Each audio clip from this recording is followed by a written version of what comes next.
What's happening with y'all? What's happening with y'all? What's happening with y'all? What's happening with y'all? I'm in your town acting like a clown. Oh my God. So shout out, you know what I'm saying, for sure. Okay. Salute to everybody in the room. Let's get them likes up immediately. Let's get them likes up immediately, man. Let's get them likes up immediately. We in the building. We not going nowhere too far, too fast. We not going nowhere too far, too fast. We chilling. We relaxing. And we stay here. We heard about Young Dirk, boy, THF, you know what I'm saying? Bezoo, gone. He had a lot of people that was into it with him. Couldn't wait to, they were trying to say was going to disrespect him. I seen a couple of them did. I seen a couple of them didn't. You know what I'm saying? Some people saying, certain people taking the thing for it and all that. Some people even coming to the whole YouTube and showing the whole case. Hey. So what we gonna do is we're gonna dive right into it. You understand me? Let's get into it, man, off the beat snack. So the first video I'm gonna play is this. Stay safe, world. You know what I'm saying? The beef that ended THF Bayzoo. Let's see what beef that ended it, Brody. Man, it seems like ever since Lil Durk has been locked up in the feds, his closest friends have been left out in the streets, exposed, getting shot left and right. Now the latest example, apparently ending in tragedy. We got some absolutely crazy news coming out of the west side of Chicago, where Durk's right-hand man, THF Bayzoo, was reportedly shot and killed in a broad day ambush. Out of Little Village, 3 men are in the hospital after a shooting. This happened around 3 this afternoon near 31st and St. Louis. Apparently at first, reports were coming out of the city that Zoo was still alive after apparently taking multiple rifle rounds to the chest. However, judging by the fact that this morning, many of his closest friends have been posting tributes, it seems like THF Bayzoo is officially dead. This is coming off a well-known THF member just last year getting gunned down in an area pretty far from their home, also in the west side of Chicago. As always, this shooting has come with much speculation, but it's hard not to see the blatant gang war happening in front of our eyes between two groups that have been very vocal online. THF's apparent most vocal op, Lil Z Osama, has publicly implied that he's been putting belt to ass on THF after a well-documented incident of him getting his watches stolen by this gang. 2 watches got stole, about 5 lives got took. Y'all, how y'all ass win red again? Okay, they gonna wear, yeah, no, this time they gonna wear black. We gonna turn their ass to red. While bodies have been dropped on THF's side, he recently lost a friend on this ongoing gang war, which has many people believing that is directly connected to the shooting that took out THF Bayzoo. It also doesn't help that in his No Jumper interview recently and on IG, he was pretty much implying that 10 bodies were dropped on him getting new watches for that whole incident. So that's crazy. We gotta get into the crazy game. So they saying this cracked off because some people took some watches. So King, what's the deal? What's the King Ed? What's the deal? King Edo, 9 dudes. What's happening? Cash, what's happening with you? You said that the instrumental was hard. Appreciate it, man. That's fire. That's you know what I'm saying, for sure. You know what I'm saying? About to leave a freestyle on this. Nah. You know what I'm saying? That's mine. You know what I'm saying? That's our. We own that. What's up, RJ in the building? What's going on? Money making RJ, man. What's up? Salute to all my people in the building. Let's get them likes up immediately, y'all. All my people that's in the background that's chilling, probably at work, that's doing it up. Double tap that screen and keep going to your work. I'm in your ear. Don't worry about nothing. Like the Bluetooth. We on this Bluetooth. That could be responsible for the shooting right now. But before we get into it, I'm gonna need you to like, comment, subscribe. We're gonna get into this video right now. Hit that notification bell and make sure you tap into the merch link in the description at staysafeworld.com and hit that hype button, man. We're gonna get into it right now with chapter 1. Let's go.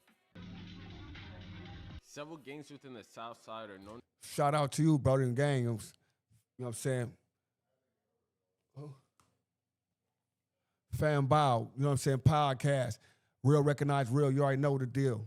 that have been beefing for years. This most recent war, though, has taken a life of its own, showing how people will literally crash out and die after threatening people on IG like it's nothing. This death is like the latest on the chain of death and violence that's been going on for months. But to even understand how things got to this point, you gotta start from the jump and understand the web of gang alliances that has people really willing to murk someone in a constant tick for tat. THF Bayzoo is a member of THF, aka Trigger Happy Family, a hybrid gang out of the Woodlawn area on the south side of Chicago, mainly from 46 to Woodlawn and 44th and Wells. They're mostly made up of Black Disciples and Mickey Cobras. The 46 set is predominantly BD and has strong historical ties to other sets like O Block, 600, and 300 Lamron, where he has gotten close ties and is basically the right-hand man of Lil Durk. This tight connection also extends to 600. Unfortunately, their close ties plays an extreme role in exactly how he might have gotten murked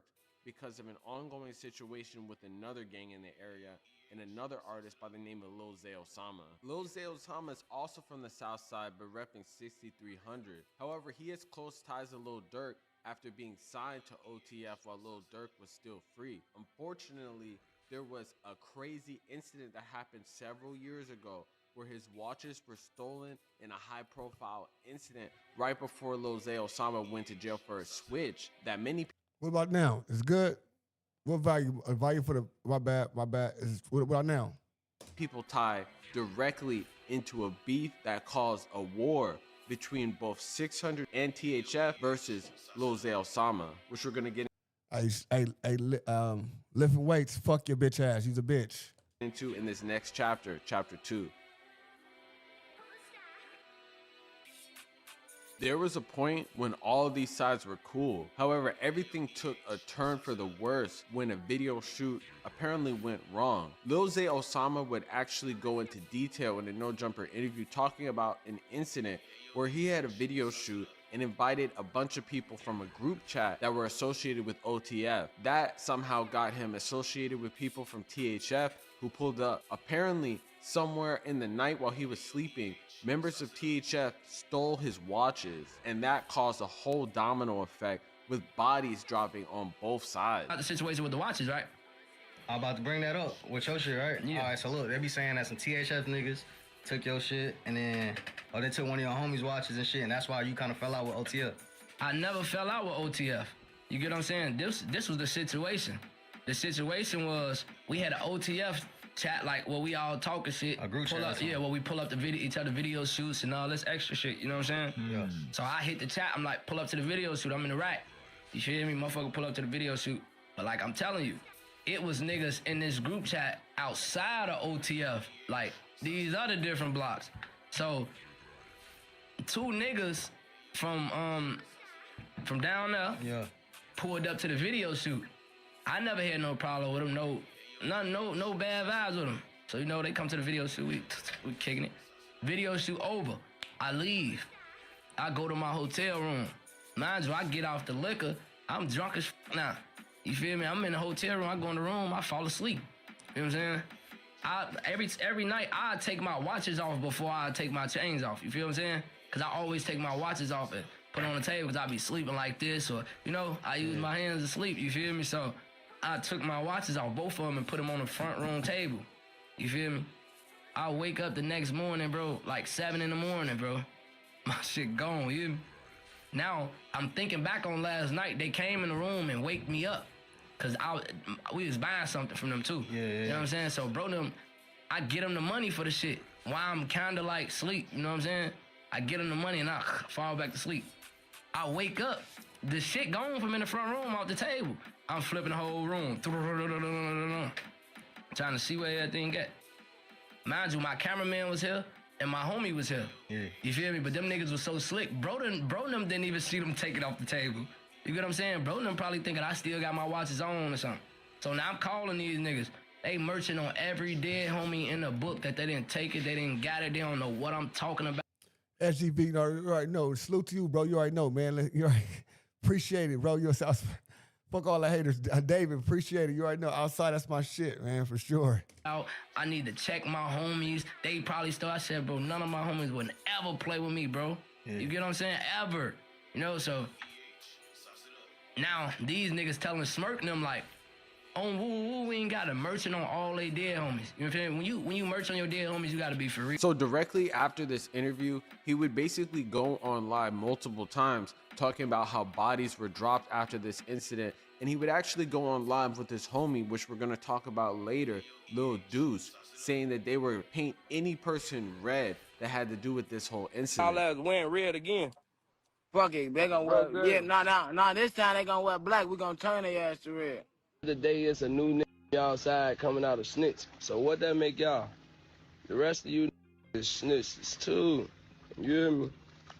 Facts. I'm out the way. Making music, getting money, just signed my new deal. But look though, this was before the deal. I swear to God. 2 watches got stole. About 5 lives got took. Well, unfortunately, there would be multiple bodies that many people now realize could have been exactly connected to this whole incident. And we're gonna get into it into the next chapter because there would be some crazy high profile incidents and killings on both sides. Let's get into it in chapter 3. In 2024, a tragic video would go viral of another THF member named THFTP getting gunned down in front of his wife and daughter, also in the west side of Chicago. On the night of Wednesday, February 7th, 2024, at approximately 6:41 p.m., Chicago PD would swiftly respond to a shot spotter alert and distress calls reporting a person shot at the intersection of Madison and Long on the west side. Upon arrival, law enforcement discovered Terrence, aka 30-year-old Chicago rapper THFTP, lying on the ground, having sustained at least 7 gunshot wounds to the torso. Urgently, he was transported to Loyola Hospital, where medical efforts proved futile and he was pronounced deceased. Since then, video footage basically came out of people pulling up to him while he was holding his daughter's school project, and he was unfortunately switched down in a crazy incident. Well, just later in the timeline, Lil Z Osama would be talking about bodies that dropped for his watches. They niggas be talking about that. It's crazy. Like, they just like, oh, nigga, 5 bodies got dropped, 10 bodies got dropped. Brother, that is not the way you're supposed to talk, because 5 bodies, that's how people be in jail. That's how people be in jail. You know what I'm saying? You don't supposed to talk. It's for killers, what Lil Wayne say? Killers don't get heard about, they get whispered about. People don't want to, and now, hey, they gonna come. They gonna come. The feds gonna hear all this. 5 bodies got dropped. People would look back at that incident and think that he had something to do with it. Although it looked like they were definitely putting BTA on a bunch of people associated with those who stole his watches, retaliation would come back in the form of a shooting literally just a couple weeks ago with his homie, which has many people thinking that Lil Z Osama was sacrificing his own members, you see, because Lil Z Osama is not in Chicago right now. He's in LA, but other people who are around him are the ones that are unfortunately gonna get caught up in this gang violence. And that's exactly what people thought when the shooting of DMG Lil Deuce. If you don't know, DMG Lil Deuce was the homie that he was on live with, saying that they were... Oh, they already got the nigga on live.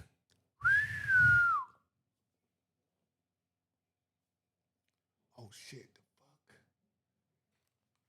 Hold on. Let me close the door real quick.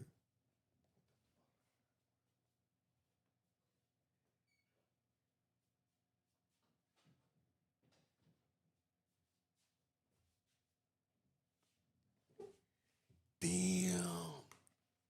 They already got the on live. What? What the effer? What the fuck? What the effer? What the fuck? This is crazy. Oh, I'm just tell you up here, be yourself. Boy, just be yourself. If people don't like it if you're being yourself, fuck them. I'm just telling y'all, man, listen. Look, he in California chilling. They out there in a war getting jerking. What's the deal? What's the deal? So my boy, how you doing today? 716. Gonna paint the city red. Unfortunately, he was gunned down in a separate incident just a couple weeks ago that we actually covered on this channel, which is the latest retaliation. And that has many people believing that it could resulted in the incident that happened just yesterday, which we're gonna Oh shit, he got tapped, and then now they got they get back. So he got hit before Brody, and they think, oh, the rack. Listen, I don't know. Listen, listen to how the body's getting popped. Listen, they saying that they changed. He got whooped first. Bam. One of theirs got whooped.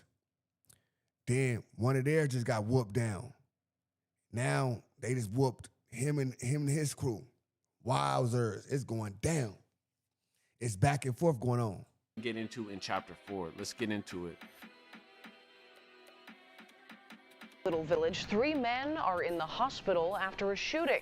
This happened around 3 this afternoon near 31st and St. Louis. It's going down in LA and it's going down in Chicago right now. What niggas is talking about? Police say those victims were standing in a parking lot when a car drove up and someone inside started firing. One of the men was taken to the hospital in critical condition. The other 2 are expected to survive. So far, no one is in.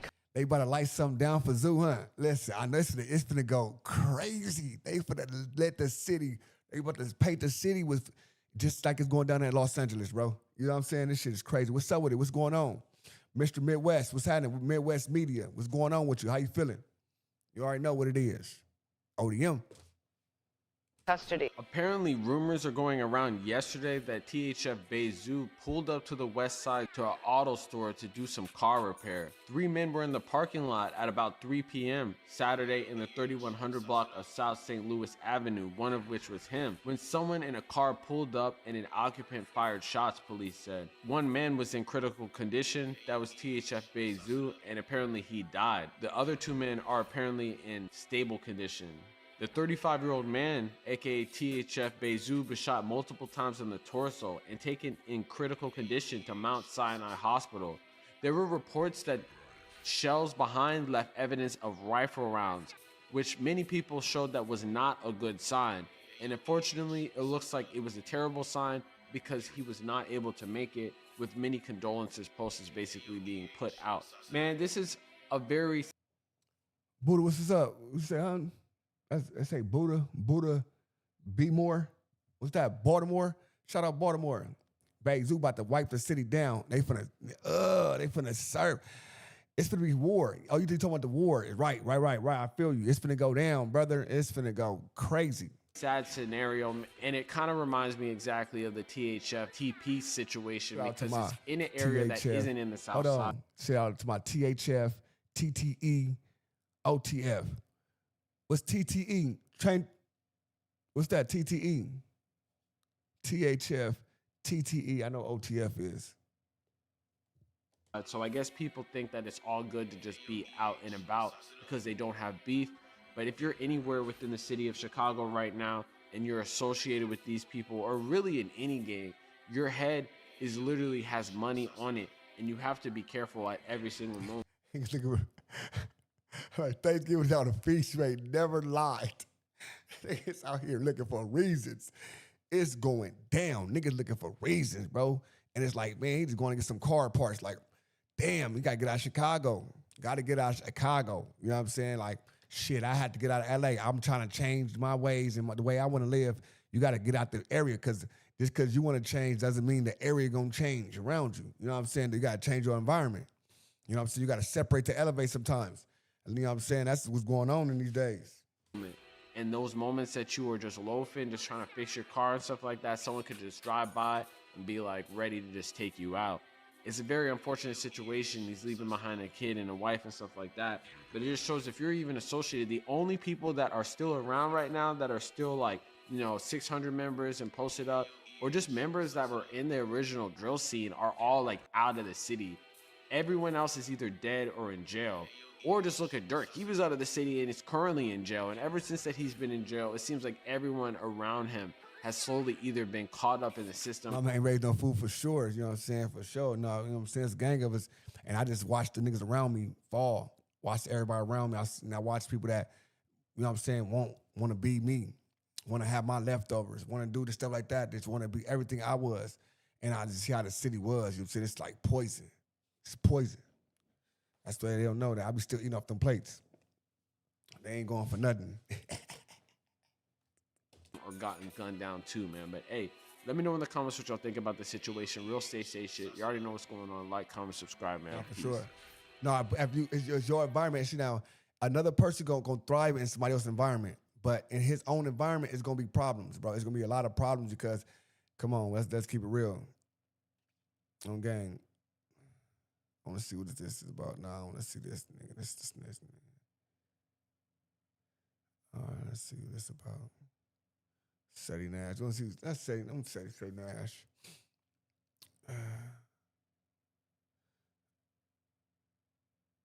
Let's go here real quick.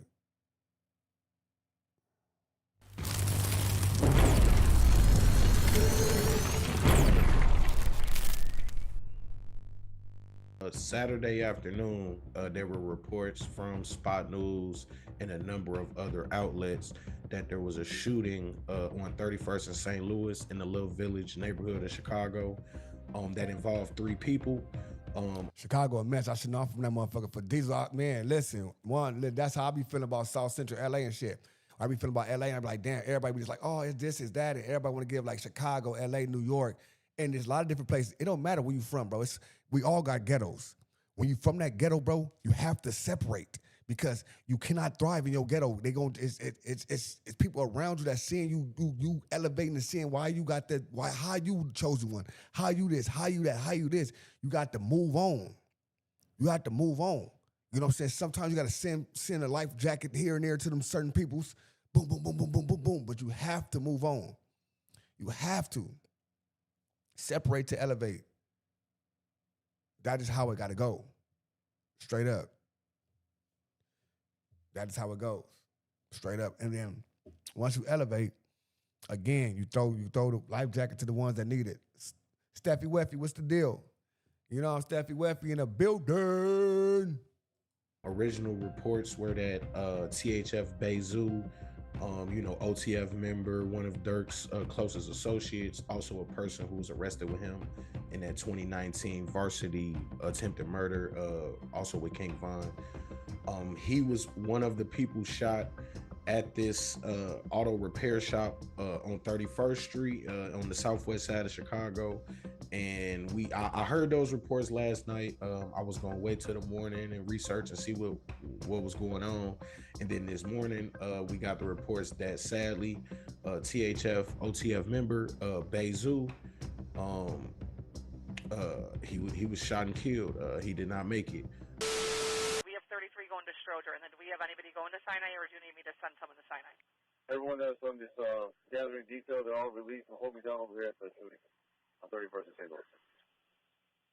Thank you, everybody. Thank you very much. All right, everybody that was on the detail over at 26th Street, thanks for all your assists. 1006 boy, what color on that? The vehicle looks like it may be a Honda Accord, newer model, like 2020. And the both shooters jumped in the passenger in the rear, one in the passenger, so there possibly at least 3 heads in the car. Okay, 10-4, 1002 Sam, do you copy that? 1031? Mark 31, go. Real name Devontae Collier. THF Bayzoo was an original OTF member. Some people may remember that he was originally arrested in 2014 in Lil Durk's residence for a warrant on a 2009 murder.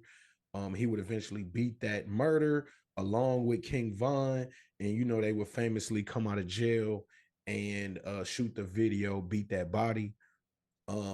King Von and THF Bayzoo, once out of jail, would join Lil Durk down in Atlanta.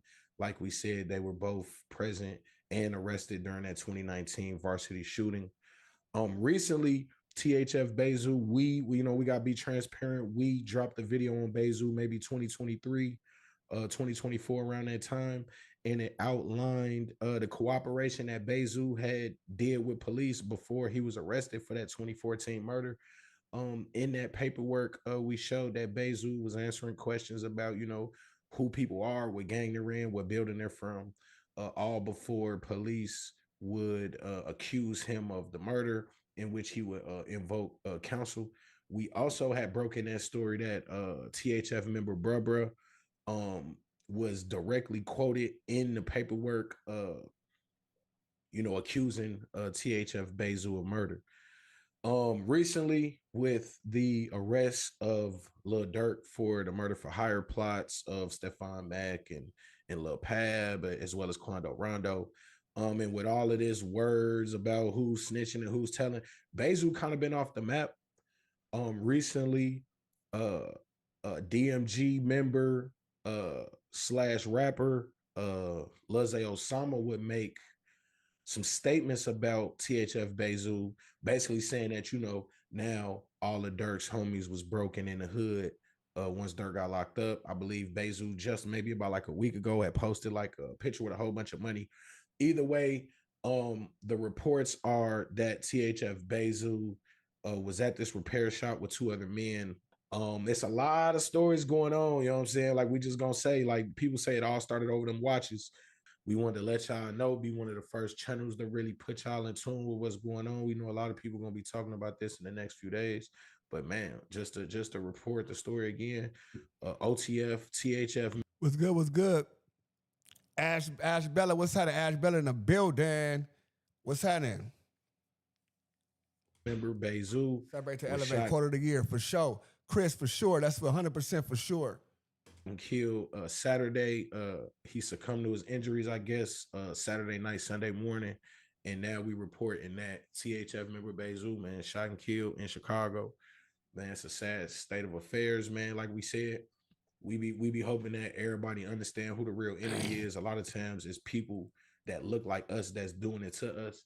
And we got to really work on that just as a community. You know what I'm saying? That's a whole nother story. But either way, man, hey, it's your boy Emerick Sogapo, man. Street Certified News, the most reputable source for urban media, man. Make sure you hit that like, comment, subscribe, man. We out.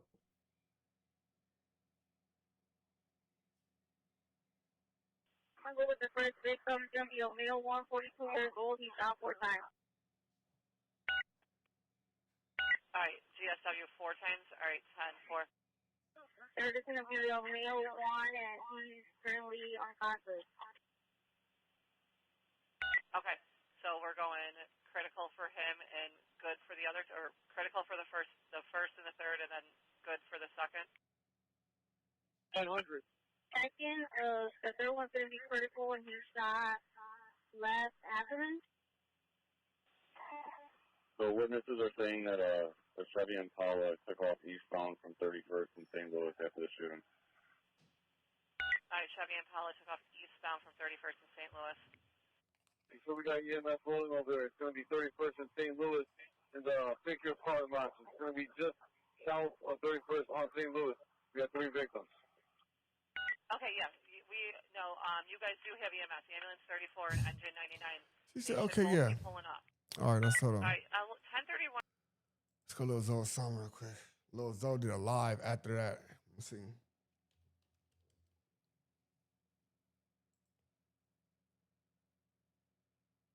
Lil Z Osama. I say Lil Z. Lil Zay. I be keep saying Lil Z.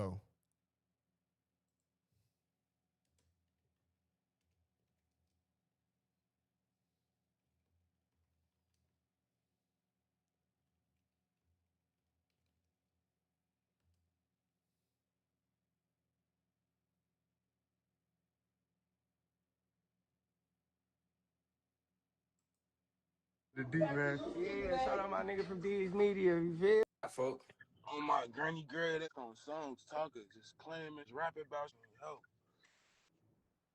Who ain't like that for real? Hey, you know what? I don't want to be like that. I want to stay in Cali and live my life while you niggas die out there. Damn, why they motherfuckers be? Who said something about being like that? Hey, listen, I've been did this long time ago. Stamp everywhere I go. I ask about them. Yeah, the streets. On phone them. Niggas better make them some bread. On phone them. Feet kicked up. Streets, folks. Niggas need. I've been left the streets alone. You see what happened to people that's still in the streets? Getting hit with that belt and that leather. You see what happened to people that's still in the streets? I've been left the streets alone. Leave me alone. They getting hit with that BB Simmons belt. Hey, Zig, you know why niggas mad, folks? Because they can't diss what they like, folks. I'm finna I know. They gonna keep saying. I know Zoe Osama for East Coast. That's why about Zay Osama. I be with Lil Zay. I be keeping about Zoe Osama because the homie. Zay, they gonna keep saying, Zay, come back to the rack. Yeah, I'm gonna come back to the rack when my show at the United Center. To the rack, I'm gonna come back to the rack with my show at the United Center. Other than that, what is I'm coming back to the rack for? Niggas getting cheap Simmons belts put across this right now. What I'm coming back to the rack for? They ain't even getting hit with the real one. They getting hit with the put on look cuz them, folks. I ain't gotta come back to no rack to prove no point to you niggas, man. That's what they want, folks. They want a nigga to lose their character for the whole time. Niggas way past them. What he say? Hey man, say man, I'm finna drop the hottest video today. I'm finna drop the hottest video today. Put that here, bleed. Hey, you know what's my favorite song by you though? What? He say, I've been dying for your love, I'm feeling in the middle. I you tell me not you just like that. Hey, folks. Hey, look, see. Hey, listen. Hey, listen. One thing that the internet hate about me is when I get on here and troll. Everybody be trolling me. When I troll, I'm the wrong one. I'm the wrong guy when I troll. I was so broke. Nigga, y'all know what up with me. I'm just talking about me dropping this music. I ain't dissing nobody. I ain't talking crazy about nobody. You know why? Because I don't give a. I ain't got to come back to the rats.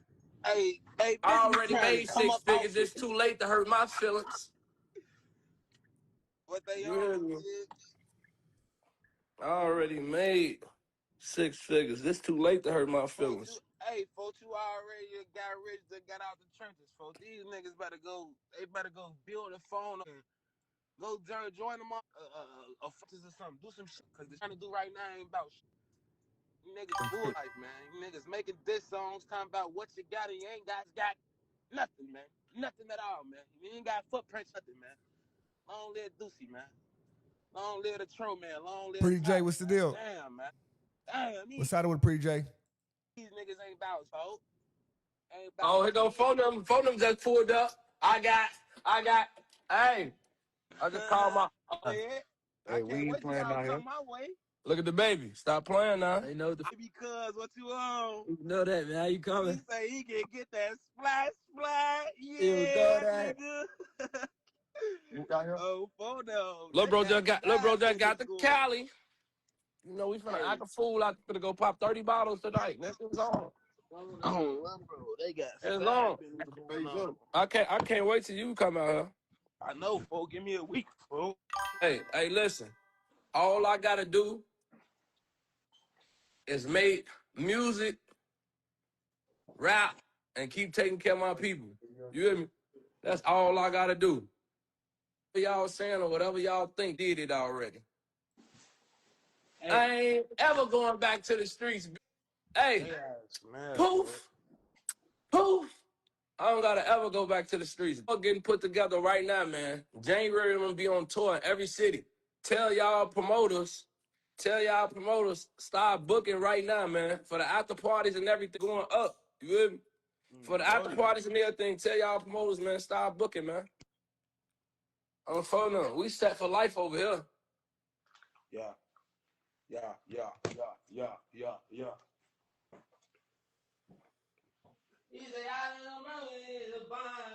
Hey, listen, man. Hey, Rico, cuz. Come on my live, cuz, so you could tell them that this tour started January, man. And they promoters and everybody need to start booking. You hear me? Y'all know why I've been put up also? I've been put up out in Cali. Y'all know I've been on parole, so I can't get up to no boopy. I'm trying to focus strictly on music, man. Trying to do strictly music, man. The street shit is dead. You niggas still out here running around in the street doing all. You niggas is flunkies, dumb goofies. You hear me? Get that money. Hey, listen. Get that money and get out the streets. Get that money and get out the streets.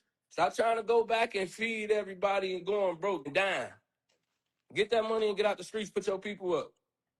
That's what y'all gotta do. Stop focusing on all this other goofy. Cause you know what? I don't care about it. And I will never care about it. You feel me?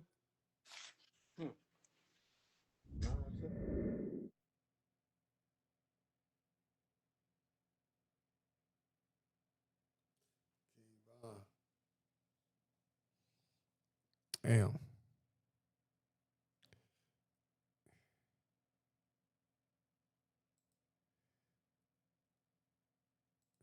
Sheesh. Sheesh.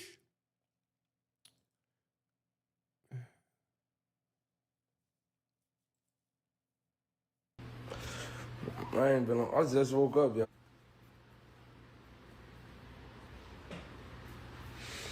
I just woke up, y'all. I just woke up, y'all. Yo, I'm just not waking up.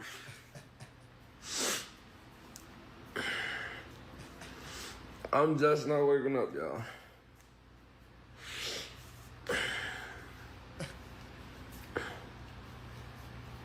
I just woke up, my bad.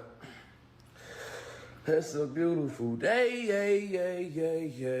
a beautiful day, Hey, move. I'm still getting the cold out my eyes. If it ain't one thing, it's a fucking other, man. I ain't been on. I just woke up, y'all. This nigga stupid. Let's go to that. Let's go. Let's find that real quick.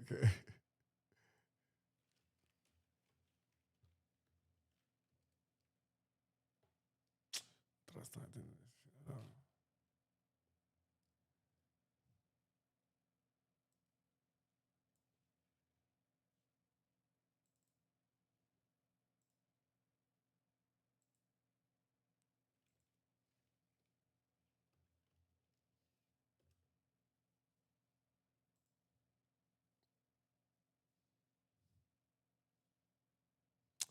Fuck, bitch.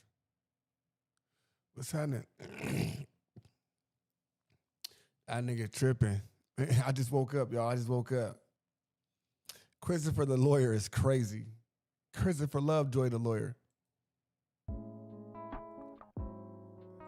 Look, they found the shooter. We got you forever. Oh, this is another nigga? Oh, shit. Suspect identified in Lil Durk affiliate OTF. Yo, shooting caught on surveillance. Love you, little bro. We got you forever.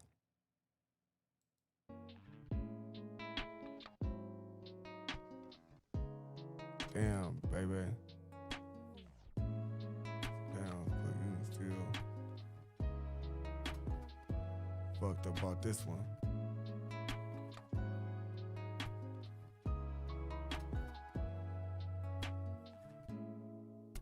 Oh, I love you. Damn. Hold on. I just dudes just died and they towards him. Nobody was on here saying that. Dick riding. To the BDs every time they up. People should respect that real nigga. The streets watered down. Oh shit.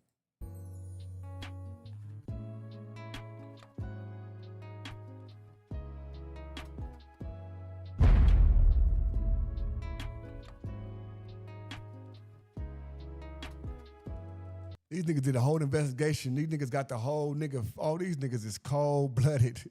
Look at these niggas just did. These niggas is cold. These niggas is cold. These niggas just the whole investigation right now for the man. These niggas is cold. They went to the Instagrams and all that. Got up with the shoes on and all that. They cold-blooded. They cold.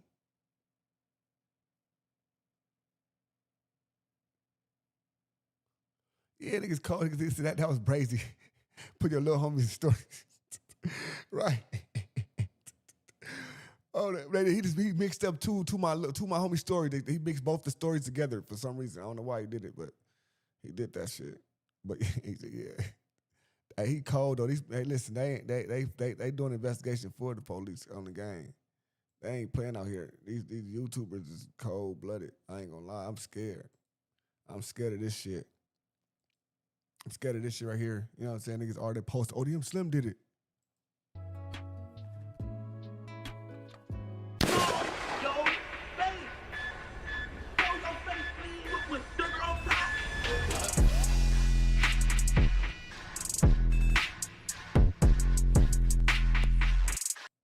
I know what I've been through.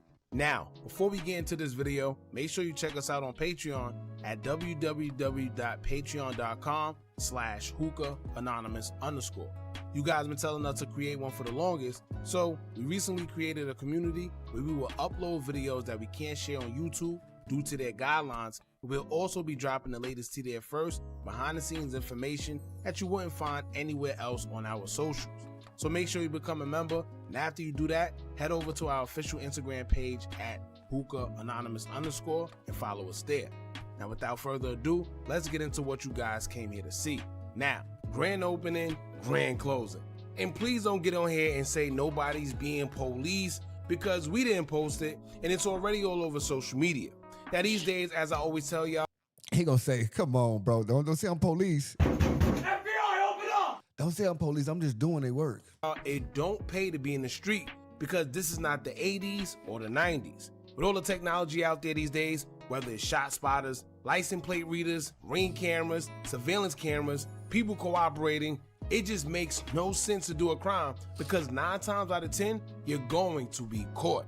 And oh yeah, not to mention the ultimate crime solver of them all, social media. Now it comes a point in time where you have to ask yourself, is it considered snitching, or are these guys just moving way too sloppy? And honestly, I think it's the sloppy part. You either want someone so bad that you're willing to deal with the consequences and you expect it, or you move smart. It seems like these guys rather just deal with the consequences for whatever reason. Because if you ask me, Bezoo shooting had to be a hit due to how everything went down. These guys literally risked their freedom knowing that it's a huge possibility everything will be caught on camera, being that this all happened in a busy area with multiple establishments are placed. But to make matters worse, a suspect who I'm sure is just a matter of time was already identified thanks to social media detectives. Now, whether it's really him or not, it's a very interesting comparison, seeing as though one of the suspects who shot Bezoo happens to have on the same clothes on his Instagram. Not to mention, he's affiliated with another man who lost his life, giving motive as to why they would want something done to Bezoo in the first place, but we'll get to that later. Now, I don't know what's going on, but this is the second person who was pointed out in the shooting death due to the clothes they were wearing when they were caught on surveillance. Just a few weeks ago, the man who shot and unalived No Limit J-Dog was identified by police not only because he was caught on surveillance, but he also had a hat on that made it easier for police to point him out because he wore that same exact hat in the commission of a separate crime before that one. Crazy. And now we have a man that was caught on camera in the shooting of THF Bayzoo, who social media had pointed out wearing the same exact outfit during the shooting in the picture. Now, we're not going to say any names, but if you know, then you know. Here's a comparison of the pictures. One is a picture of the man during the shooting, and the other is a picture of that same man in one of his social media posts. Now, literally, the same Nike Tech outfit, it seems like, as well as the Jordans.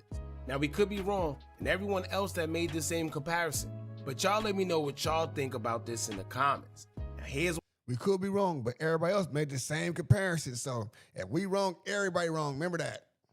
Why everyone is pointing fingers at this individual. According to social media, he reps a gang called BVC. Quick backstory. After watches were taken from a certain rapper affiliated with Lil Durk while he was asleep, according to him, there was a bunch of rumors saying that he was robbed, but he said that those rumors were false. THF members were blamed for taking the watch, but it was never 100% confirmed. That's until a THF member named TP was shot and unalive in front of his kid and baby mother. From the outside looking in, everyone pointed fingers at 051 due to the back and forth between the two that's been going on forever, but the people closest to the situation would say different. Many believe that BVC member Man Man was the one who allegedly unalived TP. We're unsure of the motive, but it's claimed to be due to the Watt situation concerning that same rapper that was affiliated with Lil Durk. Although we don't know what TP had to do with the situation, it seemed like he was just guilty by association and taken out because he repped THF. Now ironically, the same person who was accused of taking TP's life will lose his life shortly after. According to Chicago Sun-Times, it is a quote, "Two men were unalived in a shooting Tuesday in Grand Crossing on the south side. Antonio Rogers and Taiwan D. Washington were traveling north in a blue sedan about 3:20 p.m. in the 6800 block of South State Street when someone in the silver car fired shots, Chicago police said. Rogers, 30, suffered gunshot wounds to his head and body, while Washington, 22, was shot in his head and neck. Both were taken to University of Chicago Medical Center, where they were pronounced deceased. Now, after the death of Bezoo was announced, many people from out west was posting Little Deuce and BVC Man Man. This is where the theory comes from, that his shooting may have been get back for either one of them. But to be completely honest with y'all, no one really knows where it came from, I guess, unless you did it. Bezoo is a well-known staple within the drill community, and it could have came from anywhere. Most people are always going to say 051, clearly because they're known rivals and been beefing forever, but it can also be a situation where money was put on his head allegedly, therefore anyone is willing to take it.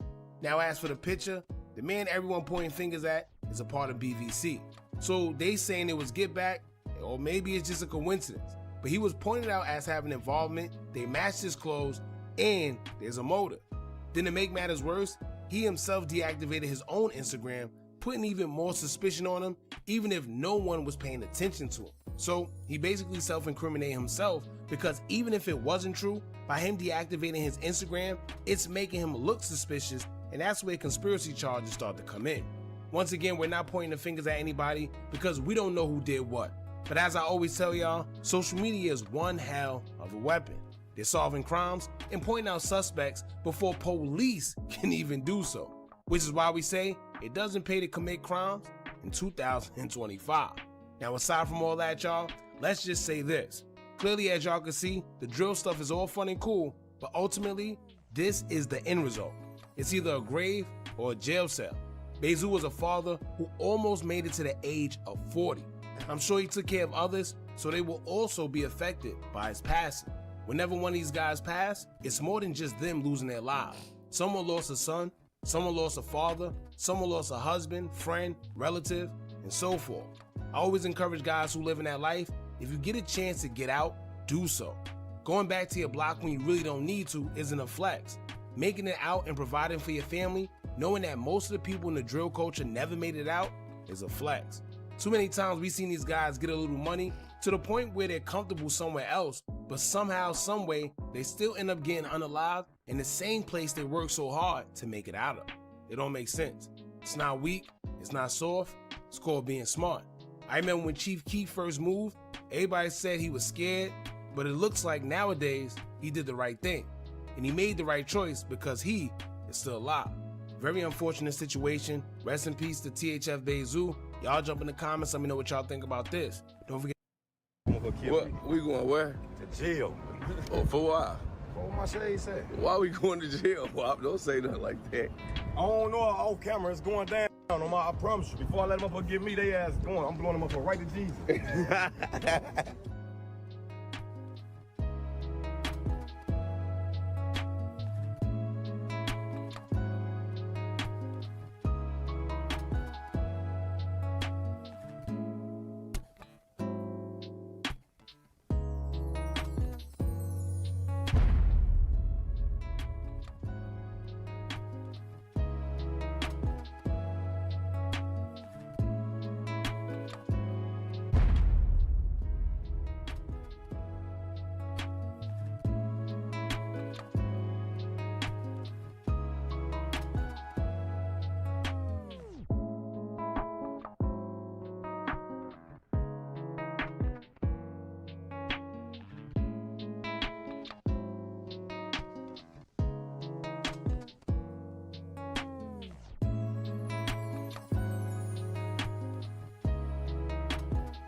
crazy.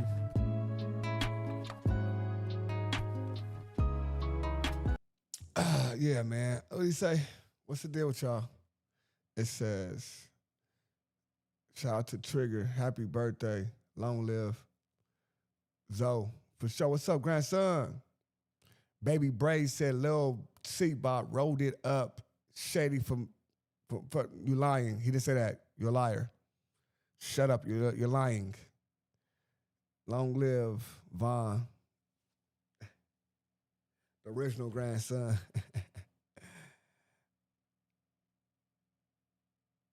It says long live Duck on gang.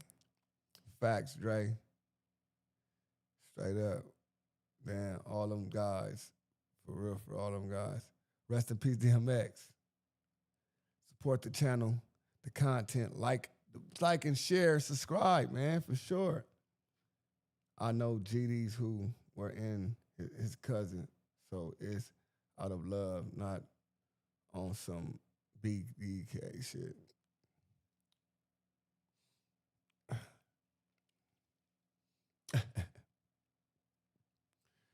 Yeah, man. Shit crazy. Shit crazy, brother.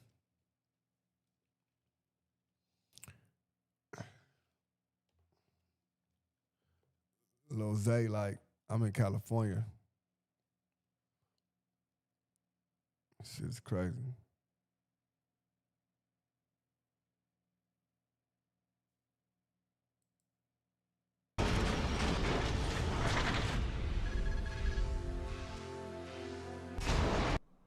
Okay, now, one of the things that I seen coming up, man, that, you know, I wanted to ask you about was the whole watch situation. What happened with the whole watch situation? Man, them thieves, man, they stole from me. That's it. Like some thieves, they stole from me while I was asleep. You know, on some dirty, broke ass shit. You feel me? And that's what it was. So you wake up, your watches are gone. Do you know off the bat who did it? Like, how do you track this down? Man, I know for sure one of my homie right here was in the room with me too. Like, I know for sure one of them wouldn't steal from me. You get what I'm saying? 100%. We don't do shit like that to each other, folks. You feel me? Or we honorable, solid. You get what I'm saying? Shorty knows on some low down, dirty, broke shit. You feel me? Seen the opportunity and went for it. You feel me? Didn't care about the after effect of nobody else. Didn't care about the relationships, the bonds that it was gonna break or, you know what I'm saying? Nothing. They just cared about self at that point. You know what I'm saying? So they went with their move and they did what they did, and you know, it is what it is.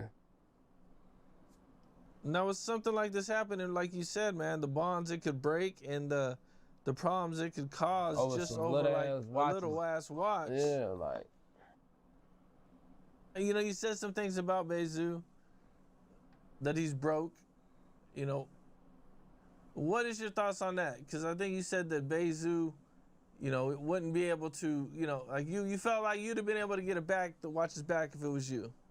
I mean, hell yeah, for sure. It ain't no if. I would've. If I did some snake shit to it, I'm cool with, or that my people in business with or doing business with, or anything, you know what I'm saying? I'ma let, no, you wrong, you bogus, don't do that. You can't do that, you know what I'm saying? I'll get into it with it over that, like, for even doing some shit like that on my name, on my watch, like, you feel what I'm saying? Like, no, you don't do shit like that to people, you feel me? And he could have stopped it. He could have went and got it back. Or maybe he couldn't, who knows? You feel what I'm saying? But I was cool with folks, you feel me? We used to be talking, we used to be cool, you get what I'm saying? So I was expecting him to make that shit right so it won't be no extra shit behind it, you know what I'm saying? And he couldn't. I seen a post and they were accusing you of going on a high-speed chase. When? In that yellow lamb truck? Yeah. Yeah, she was with me. No, I'm just playing. Yeah, that shit had happened, you feel me? They locked my mans and them up. We ended up getting out off that shit, though. Shit wasn't about nothing. Okay. Yeah, man, let me ask you, it was man, him right here. He don't want to be in the camera, though. he don't want, oh.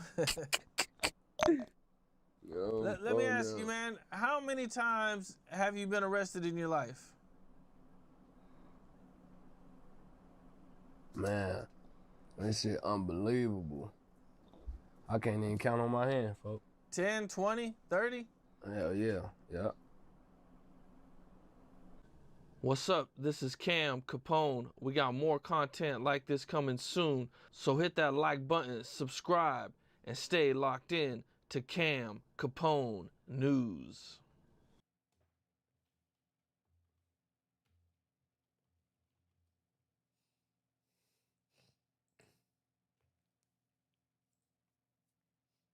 Bro, man, can you have some of that?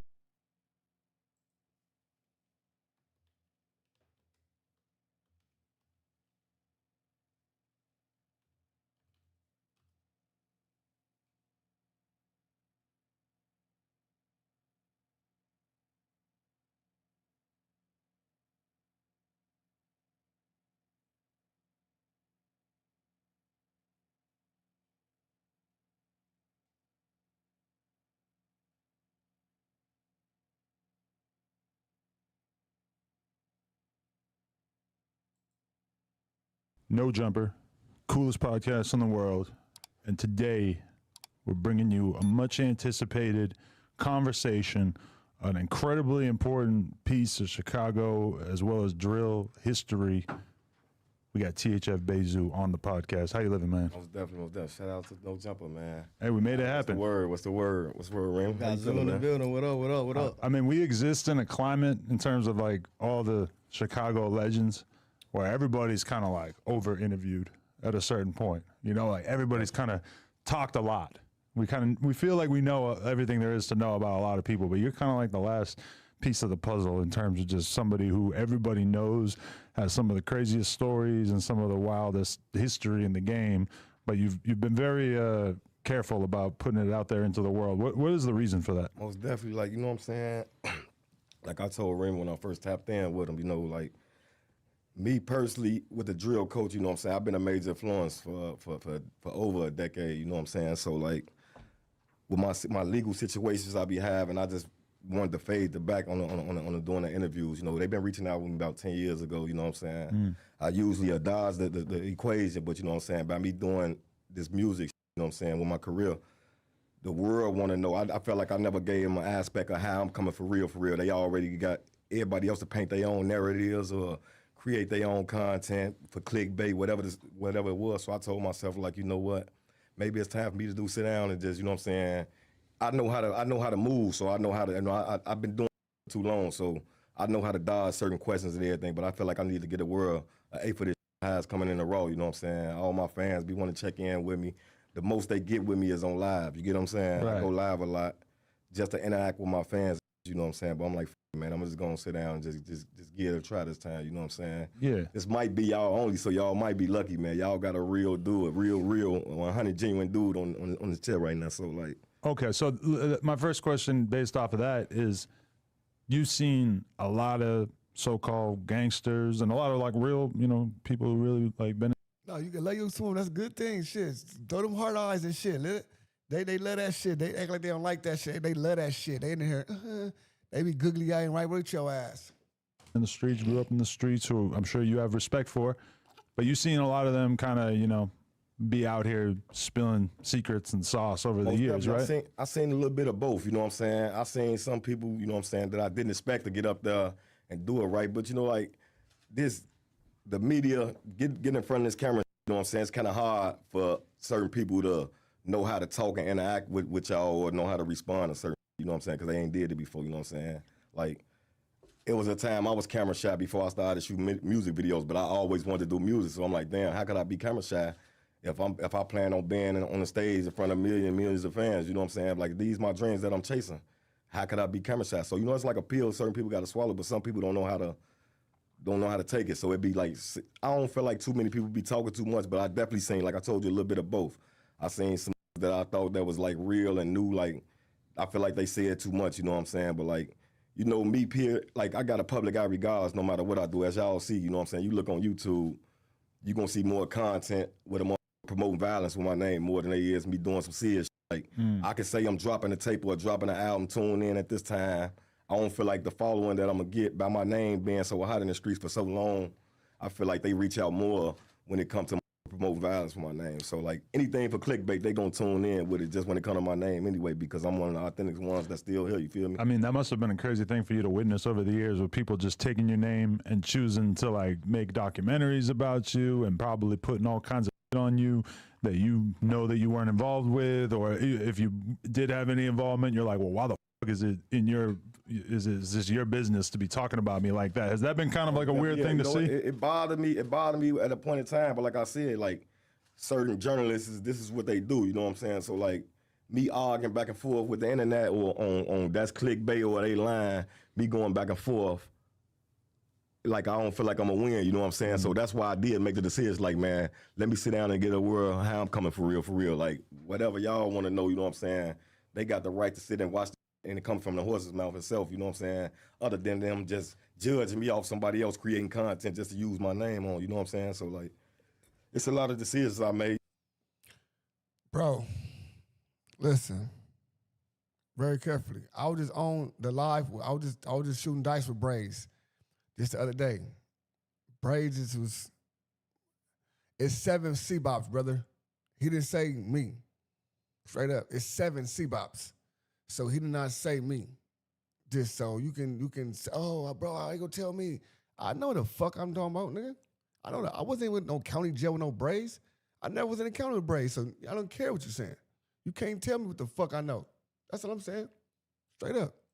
You know what I'm saying? Like I said, I've been fighting legal situations on and off since I've been home. I beat my murder case 2018 January. You know what I'm saying? I've been fighting legal situations ever since, but like I done beat a lot of drama. I done beat a lot of, so like I feel like with the drill culture, a lot of it reflect on me fighting the cases I be fighting, and like people like y'all don't even know.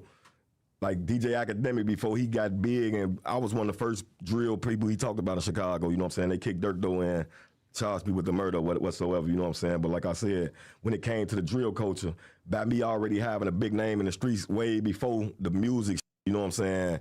A lot of tuned in, so I was kind of salty at him for a minute, you know what I'm saying?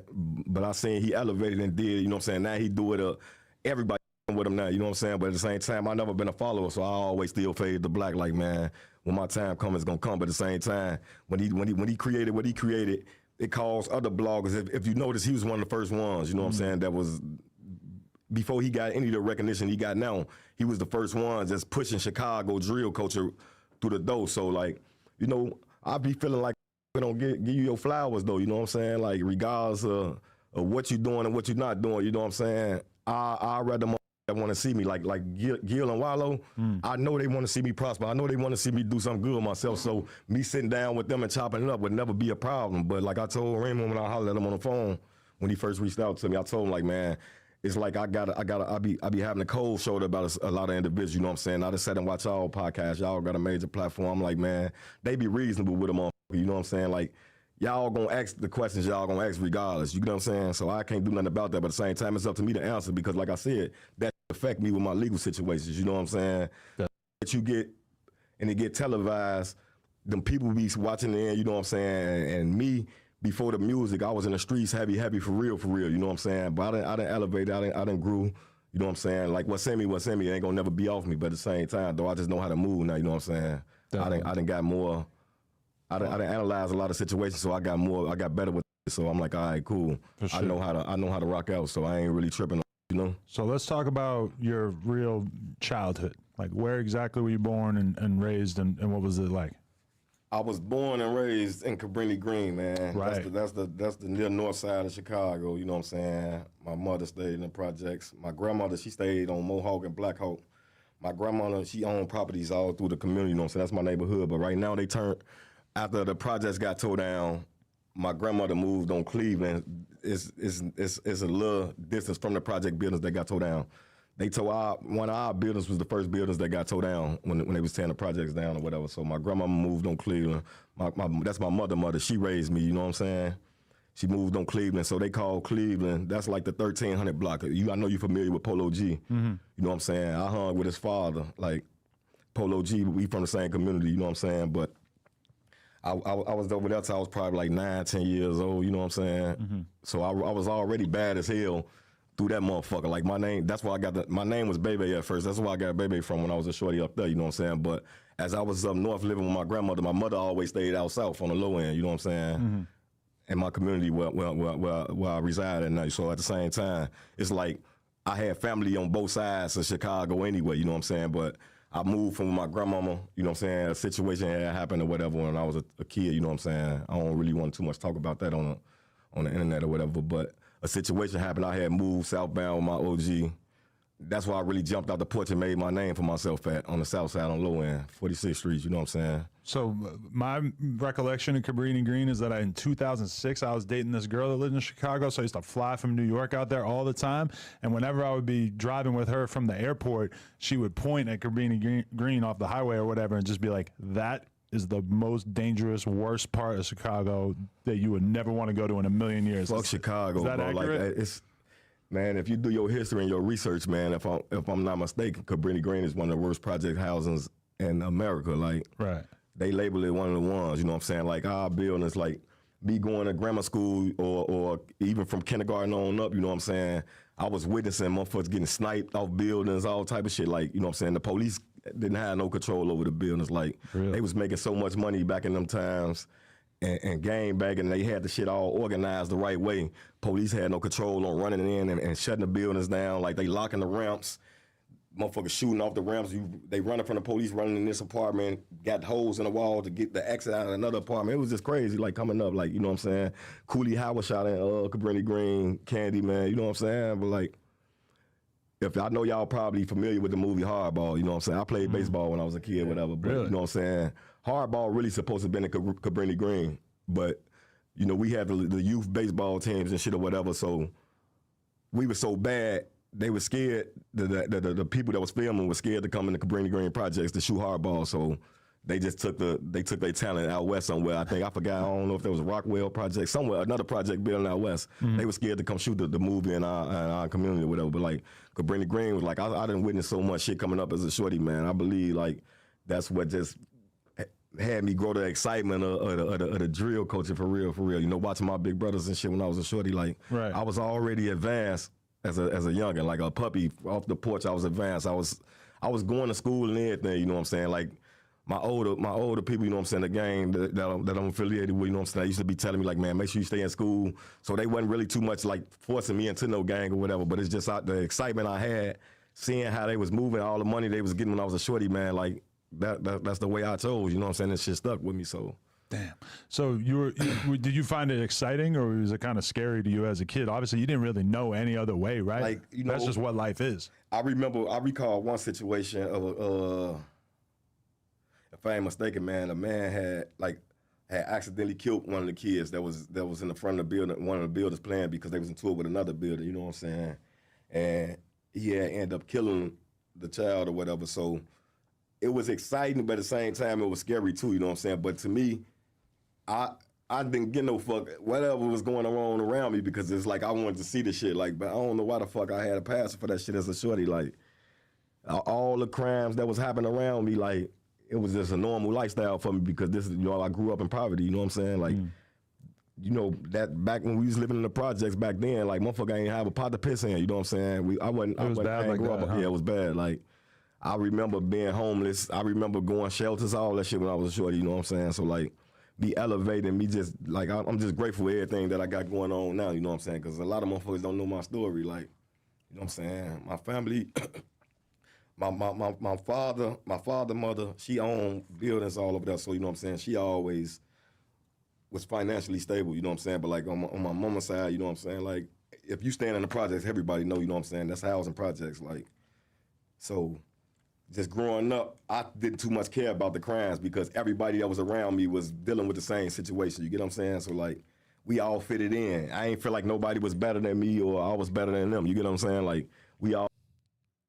What's my boy? You already know, my boy. IQ Shaheed the building. Shout out my boy, man. You know what I'm saying? So with all my peoples. You know what I'm saying? Get y'all shit together. Rest in peace, bro. We're going to play the audio. We're going to see his mind. This is one of the few interviews he did. So we're going to play it. You know All was the same. We all from the projects. We all know each other's situation, you know what I'm saying? So it was more fun than anything coming up, you know what I'm saying? But you had your mom and your dad both around? Yeah, I always had my mom and my dad, you know what I'm saying? Yeah. You said you played baseball. That's something I would never expect. I don't know how to play basketball, football, none of that shit. It shocked a lot of people. Baseball always been my sport, you know what I'm saying? Like, I was infatuated with baseball, but like I told you, our whole community, everybody played baseball, you know what I'm saying? We used to go to championship games, get took. That's why I be trying, like now, you know what I'm saying, as we pushing this peace shit right now, you know what I'm saying? The shit that I had when we were shorties, that's what I've been trying to do to influence the youth now, you know what I'm saying? Like, and stop them from jumping off the porch. You know, I probably can't save nobody after 12 years old. I ain't gonna lie to you, but like the youth that I'm influencing and the people that look up to me, I try to show them a different way. Like I'm trying to put something together. Like my legal situation, I'm on house arrest or whatever. So my legal situation, before I had bonded out, then was my plans was like, man, get up with the community activists or the aldermen in my community, you know what I'm saying? And I was gonna put my bread behind buying a van and a baseball equipment and just show the aldermen and the government I'm trying to do something different with the community. And I was gonna train the youth myself because a lot of my guys that I grew up with know how to play baseball too. So I was gonna have them help me coaching the kids and shit. So I was gonna start from like 7 to 12 with the youth, the boys. You know what I'm saying? I couldn't really think of too much for the females besides jump rope back then. You know what I'm saying? I don't really know what the females did back then, but baseball, that sport, in Cabrini Green, we was infatuated with baseball. Like. I played shortstop and third base, you know what I'm saying? A good-ass base, you know what I'm saying? Like, short. Hey, he said, I don't know, but after 12 years old, after 12 is wild. Saying after 12 they lost is crazy. Shortstop, you got to be ready. Like, usually a right-hand batter always hit towards shortstop or third base regardless, you know what I'm saying, when they hit the ball. So, like, it was a tight situation for me coming up. That's why I was infatuated with baseball because the ball basically almost came my way all the time coming up. So like growing up, baseball was huge when I was growing up, and then as I get older, it's like within hip hop and shit, you just don't hear about it. But one day I was playing poker on a live stream, and I was playing against somebody who played for the Angels or some shit, and people were DMing me like crazy, like, and I didn't realize that baseball is like bigger than football and basketball still, right? Just they got more the games. most highest paid sport, if I ain't mistaken. Yeah, it's the most highest paid sport. That's wild. For sure. And it looked boring to people like by us growing up, we was so addicted to it, like it was fun to us, you know what I'm saying? And you was playing baseball in Cabrini Green, that's what you said. Yeah. So around hey, let me call you right back. I'm in this interview, bro. So around what age did you move to 46th Street? Like I told you, my mother always stayed out there, even when I was staying in the Greens with my grandmama. You know, my grandmother raised me, rest in peace, you know what I'm saying? She passed away in October last year. So my mother, and my father, mother. Damn. And he passed October this year. Been up north all their life, you know what I'm saying? My mama was raised in Cabrini Green too, but at the same time, she was living out south, and my grandmama was raising me. So like, I was back and forth, but I was living with my grandma for the most part. But like all my guys that I know right now, I've been knowing them all my life because I was back and forth from my grandmama's house to my mama's house, even when I was a shorty, you know what I'm saying? So like me moving and migrating out south, it wasn't nothing like, oh, he just moved from this neighborhood and just moved to that neighborhood. Like everybody in the community where my mother was living at, I've been knowing all my life, you know what I'm saying? I just didn't go to school out south yet because I was going to school up north, you know what I'm saying? What were the biggest differences once you moved over there? What, southbound? Yeah, versus Cabrini Green. Was it nicer or? Like, you know, out south they call it the Hyde Park community. Like if you ride through my community, it's going to look like glitter and gold, you get what I'm saying? Until like you figure it out. Like Barack Obama stayed on 51st and Woodlawn. I'm from 46th and Woodlawn, you know what I'm saying? Louis Farrakhan stayed on 48th and Woodlawn, I believe, you know what I'm saying? So it's a lot of people that was high, that stayed in the Hyde Park community. They consider that like I wouldn't say a white people area, just like a more high paid area, you know what I'm saying? But our community, it just turned out what it turned out to be, you know what I'm saying? There's different sets around in the vicinity, you get what I'm saying? So it's not just our community, you know what I'm saying? Like our community from 47th Street to 43rd, from Cottage Grove all the way to the lake, you know what I'm saying? That's a big ass community, like probably like a 25 block radius, like for real, like going in a circle though, you get what I'm saying? We got one of the biggest communities on the low end, so like, yeah, it looked like glitter and gold, man, until a motherfucker really live over there and see what come with it, like, you know what I'm saying? And that's what it was, like, I've been had the infatuations for the streets, you know what I'm saying? But at the same time, like, I was young already, witnessing a lot of shit when I was young. So, like, when I got southbound, it wasn't no different. Like, it wasn't like I was the new kid on the block and I got to fight everybody because they don't know who I am type shit, you know what I'm saying? Everybody already knew me. So, like, I was like a fake little bully when I was a shorty anyway, though, man. So, like, you know what I'm saying? That's why I really got my name from, like, and that shit followed me. Like, a lot of niggas, The Zoo part of your name. No, I mean, my name did change. I don't know, the streets just give me names as I go. I ain't gonna lie to you. My shit that went from Bebe to Bezoo to Zoo to Zoo-Wop to Wopski, you know, like they just, the guys just call me whatever they call me. But Bebe came from my auntie, you know what I'm saying? She was calling me Bebe Kids because I was always bad as hell, busting motherfuckers' head with rocks and bricks when I was a little kid in the projects. Like just doing bad shit, you feel me? My auntie Didi started calling me Bebe, so she'll call me Bebe or Bucky or whatever, but it followed me.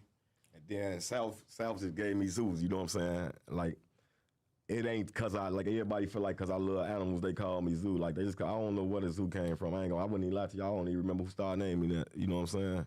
I remember thinking that when the first time I heard that name, I was like, it seems like a very unlikely combination of syllables with the Bayzoo. Yeah, I mean, I guess they just put the name with the face, man. You know what I'm saying? Only difference with me, I can't be tamed, man. The zoo animals, they tame, whatever, however, I can't be tamed. But it wasn't because you have a love of animals? And where did that come from? I always had a fascination with animals. Like, I was 9 years old, walking around with a 15 feet snake on my neck. You know what I'm saying? Like, I always like the animals. You know what I'm saying? I've been loving animals. That's a reptile, but I get the picture. Animals all my life, but I don't believe that's where the name came from, though. Like, okay. I'm to be honest with you, I don't even remember for real. Like, yeah, but it followed me, shit. You know what I'm saying? Do you remember? I'm from shout out 59th and what's that? Washburn.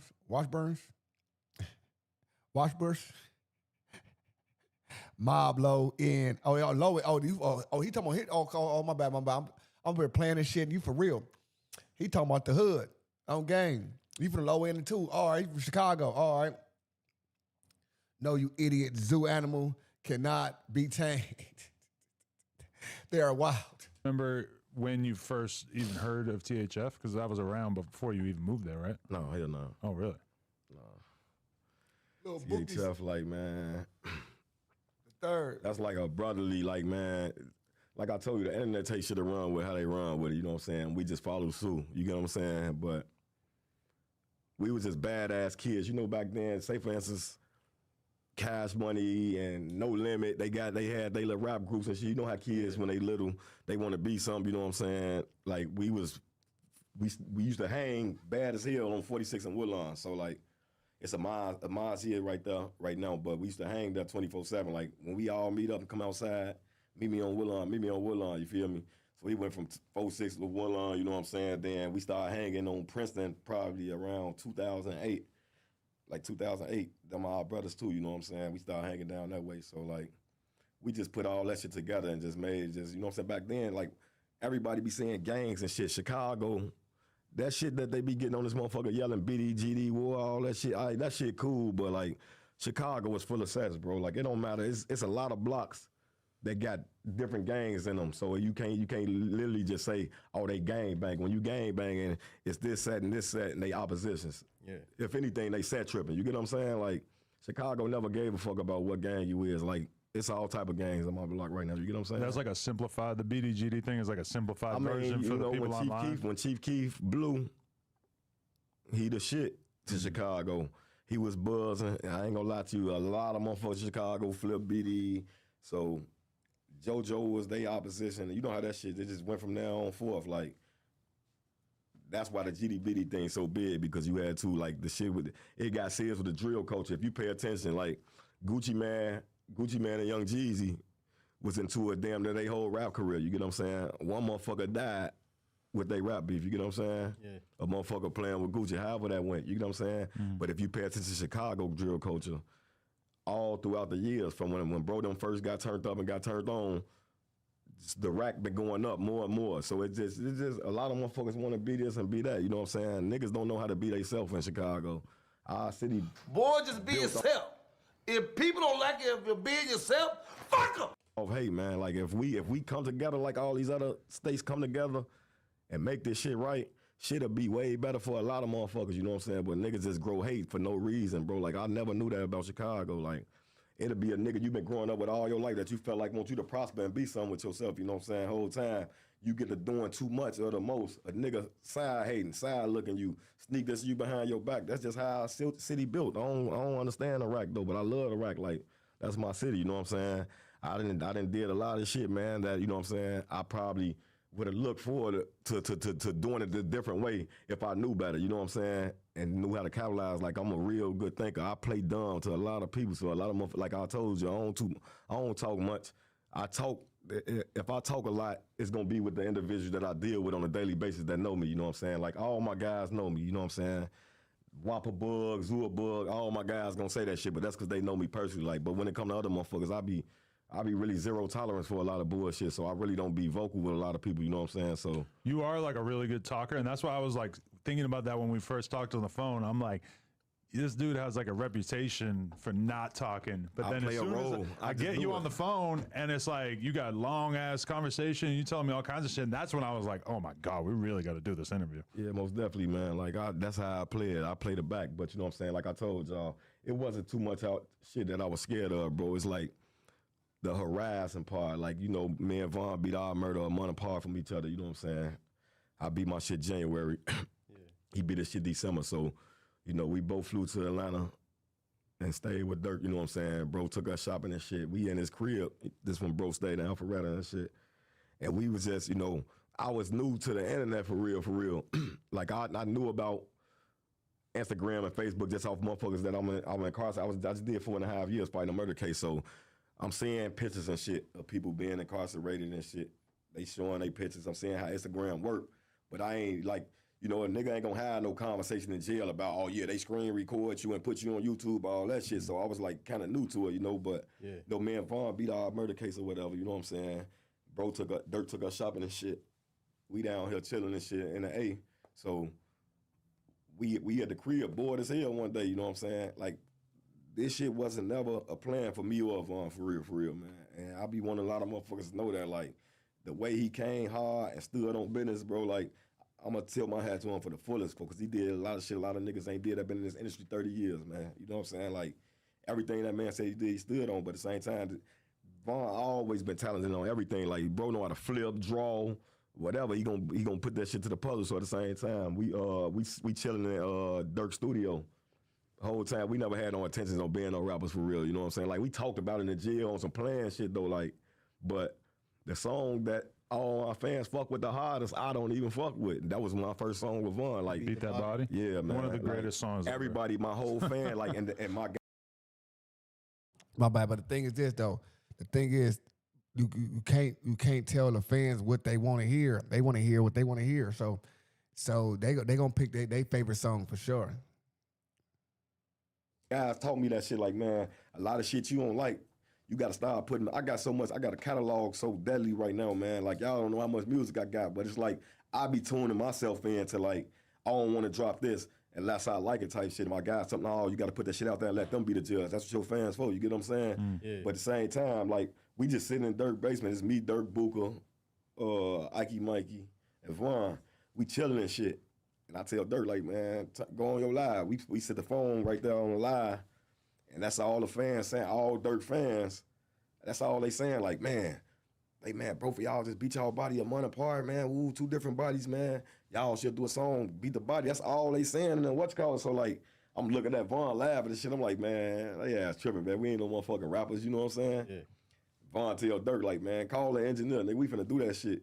I'm talking about literally every fan that was commenting on that motherfucker. But, you know, I'm looking at it like, instead of me looking at it as capitalizing off of it, I'm looking at it like, damn, these just Dirk fans, you know what I'm saying? They see 2 of his brothers home, you know what I'm saying? They just beat their murder rap, this, that, and the third. You know, I ain't take music serious at all, even though I tried rapping way before then, you know. So I had a song called White Rocks Green Weed, like in 2010, some shit like that, you know what I'm saying? Mm-hmm. But like I told you, like, that was way before the drill wave even went where it went with it. But at the same time, me and Vaughn literally, like, Dirk, like, man, y'all ain't got to. Don't say shake your head, because you know what time it is. And I don't need to tell you nothing, because you know what time it is. You know what time it is. I don't want to care about shaking my head. No, you know what time it is. Shaking my head. Right, y'all ain't got to think too hard. Just speak how y'all feel. Go in that motherfucker and talk about what's going on for real. You know what I'm saying? Yeah. And when he called the engineer, bro, like that's what made me and Von go back and forth on the song. You must have been close because you're both spitting like really short verses back to back. No, it's like I jump, like he recording. I say my 2 bars, then I get back, and then he'll come up say his 2 bars. Like it's called punching in. You know what I'm saying? But we didn't even write that shit. Like Dirk, like man, this how y'all should come. Both back and forth. That bitch gonna go crazy. He tell us through the door like Dirk seen the vision before it was like. I never knew that bitch was gonna do 14 million that fast. Like, so y'all shot the music video and then y'all did the 16 shot on interview that same day. The same day we shot the video, we did the 16 shot on. Well, Von did the 16 shot on. That was his interview. I was just sitting there, yeah. Cause we was doing the Beat the Body video. So when we do the Beat the Body, boom, we do it. Man, we both fresh home off the murder rap or whatever. So we shoot the video. They fucking with it, you know what I'm saying? But like you pretended to be getting out of jail that day? You like we went back up to the county like we was both getting out, beating our body. The guys came threw us some clothes and shit, you know what I'm saying? We playing out or whatever. You know, Von, like I told you, Von always thought, even before the storytelling shit, he always thought like, man, when we put this shit in their face, give them more than something to listen to. Make sure you give them something that they want to tune in and watch. That's why he called himself the new generation Slick Rick. He wanted to tell a story behind all this music. Everything he's speaking facts, but it's a story behind it. So it's more than just doing what they doing, you know what I'm saying? So when we do this shit, bro, we shoot the video, that bitch get the going up. The whole time, Von seeing it going up, you know what I'm saying? So he hugging the booth, and guess what I'm doing? Hugging the streets. Like I'm trying to get back on the time that I done missed. I wasn't capitalizing yet, bro. Like it took me to get locked back up.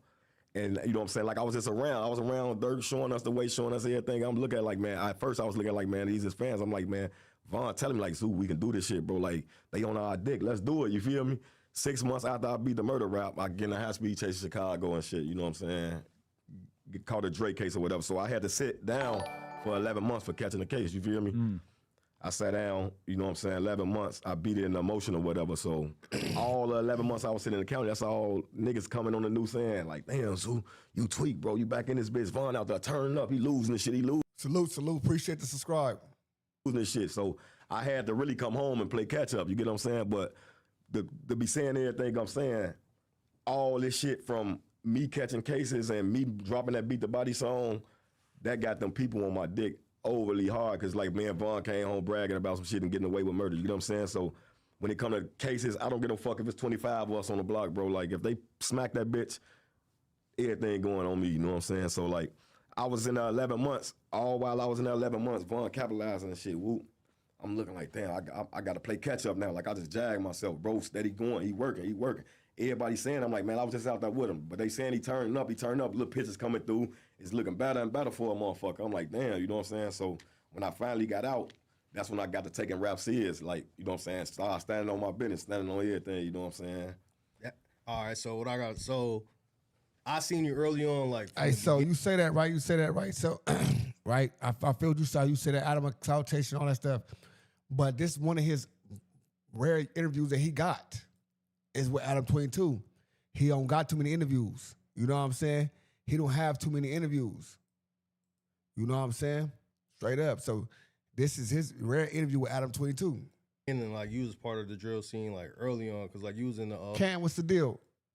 This Ain't What You Want video. Yeah. So you never thought about rapping back then when you seen it take off? I rapped way before this. That's what I'm telling you. Before I didn't take it serious, bro. Like, you know what I'm saying? I played my part. I played my position. You know what I'm saying? But at the same time, it's a lot come with this street shit, bro. Like, when I say horizon, bro, like Chicago, that's my city. I love my city. Like, a motherfucker like, man, you dumb as hell. You steady coming back, bro. Like, I got 7 kids, bro. You know what I'm saying? I got 7, bro. My oldest 16. So, like, when I be coming to the city, I don't just be coming to the city just do dumb shit or fucked up shit, bro. You know what I'm saying? Like, I'm 33, gang. Like, I don't got to sit here and just talk to a motherfucker and tell him what I'm on, and then, oh yeah, he just did some dumb shit. We just told him don't go, and he just went anyway. No, blood, I be going to see my kids. I be going up there to stand on business. That's my city, gang. Like, they don't be understanding that shit. So like, it's like how I gotta move. They be harassing me so much and be on my dick, bro. Like, the shit be scary. You know what I'm saying? The shit be so scary. So like, I be having to watch this shit. That all played a part with me doing interviews and telling people my lifestyle ain't to be televised, bro. Cause like I'm seeing this shit like I'm going through these legal situations, you know what I'm saying? To everybody else, oh, his dumbass that he getting locked up, his ass a jailbird, he love jail, you know what I'm saying? However, the shit don't be my fault, bro. However, these cases I be beating in fighting game don't be having shit to do with me. Literally be the wrong place at the wrong time because the name I built for myself as a shorty, you know what I'm saying? I probably built my name off doing some little bully shit in school or being bad as hell, like, you know what I'm saying? Yeah. They be putting too much sauce on a nigga name and that shit fuck with a motherfucker legally. Like, I'm fighting a gang child in Georgia right now, bro, with some shit I don't got nothing to do with. You feel me? They got me tagged as a black disciple. I never been a black disciple a day of my life, you feel me? Talking about a high influential gang member in Chicago, but that Chicago police knowing that I'm in Georgia, me, Dirk, and Vaughn was fighting the case in Atlanta, you know what I'm saying? So once we beat that case, they sick of motherfucker beat that case, so they just calling down. I'm knowing what it is. They in cahoots with each other. Oh yeah, he's not a civilian. Y'all make sure y'all know this, you know what I'm saying? He's a high influential gang member in Chicago, this and third. So now, while I'm thinking I'm tucked a low-key fight this case while I'm on house arrest, I beat that shit. Y'all slap another case up. Bro, I'm steady fighting legal situation. I'm on a ban right now, literally, for some shit ain't got nothing to do with me, gang, but I know I'm gonna beat it, you feel me? Yeah. That shit be hurting them, bro. I done beat attempt murders. I done beat murders. I done beat armed robberies. Like, I done beat a lot of shit, gang. You feel me? Like, shout out to bro, you know what I'm saying? They stood on business for my body, you know what I'm saying? I ain't gonna lie to you. That situation right there changed my life, period. So, like, me jumping out in the streets doing dumb shit was never my plans, you know what I'm saying? Like, I sat in that motherfucker 4.5 years, lost a lot while I was in that motherfucker, you know what I'm saying? And what year was this? When you 2000, I believe that was 14 to 2018. I sat in there 4.5 years fighting my murder route. Just to like try to go in order a little bit, what was your high school experience like? Because that was kind of like before the drill wave popped off. I was only a freshman, bro. I was in juvenile DOC for armed robbery. Really? I did 4 years as a juvenile. What happened with this alleged armed robbery situation?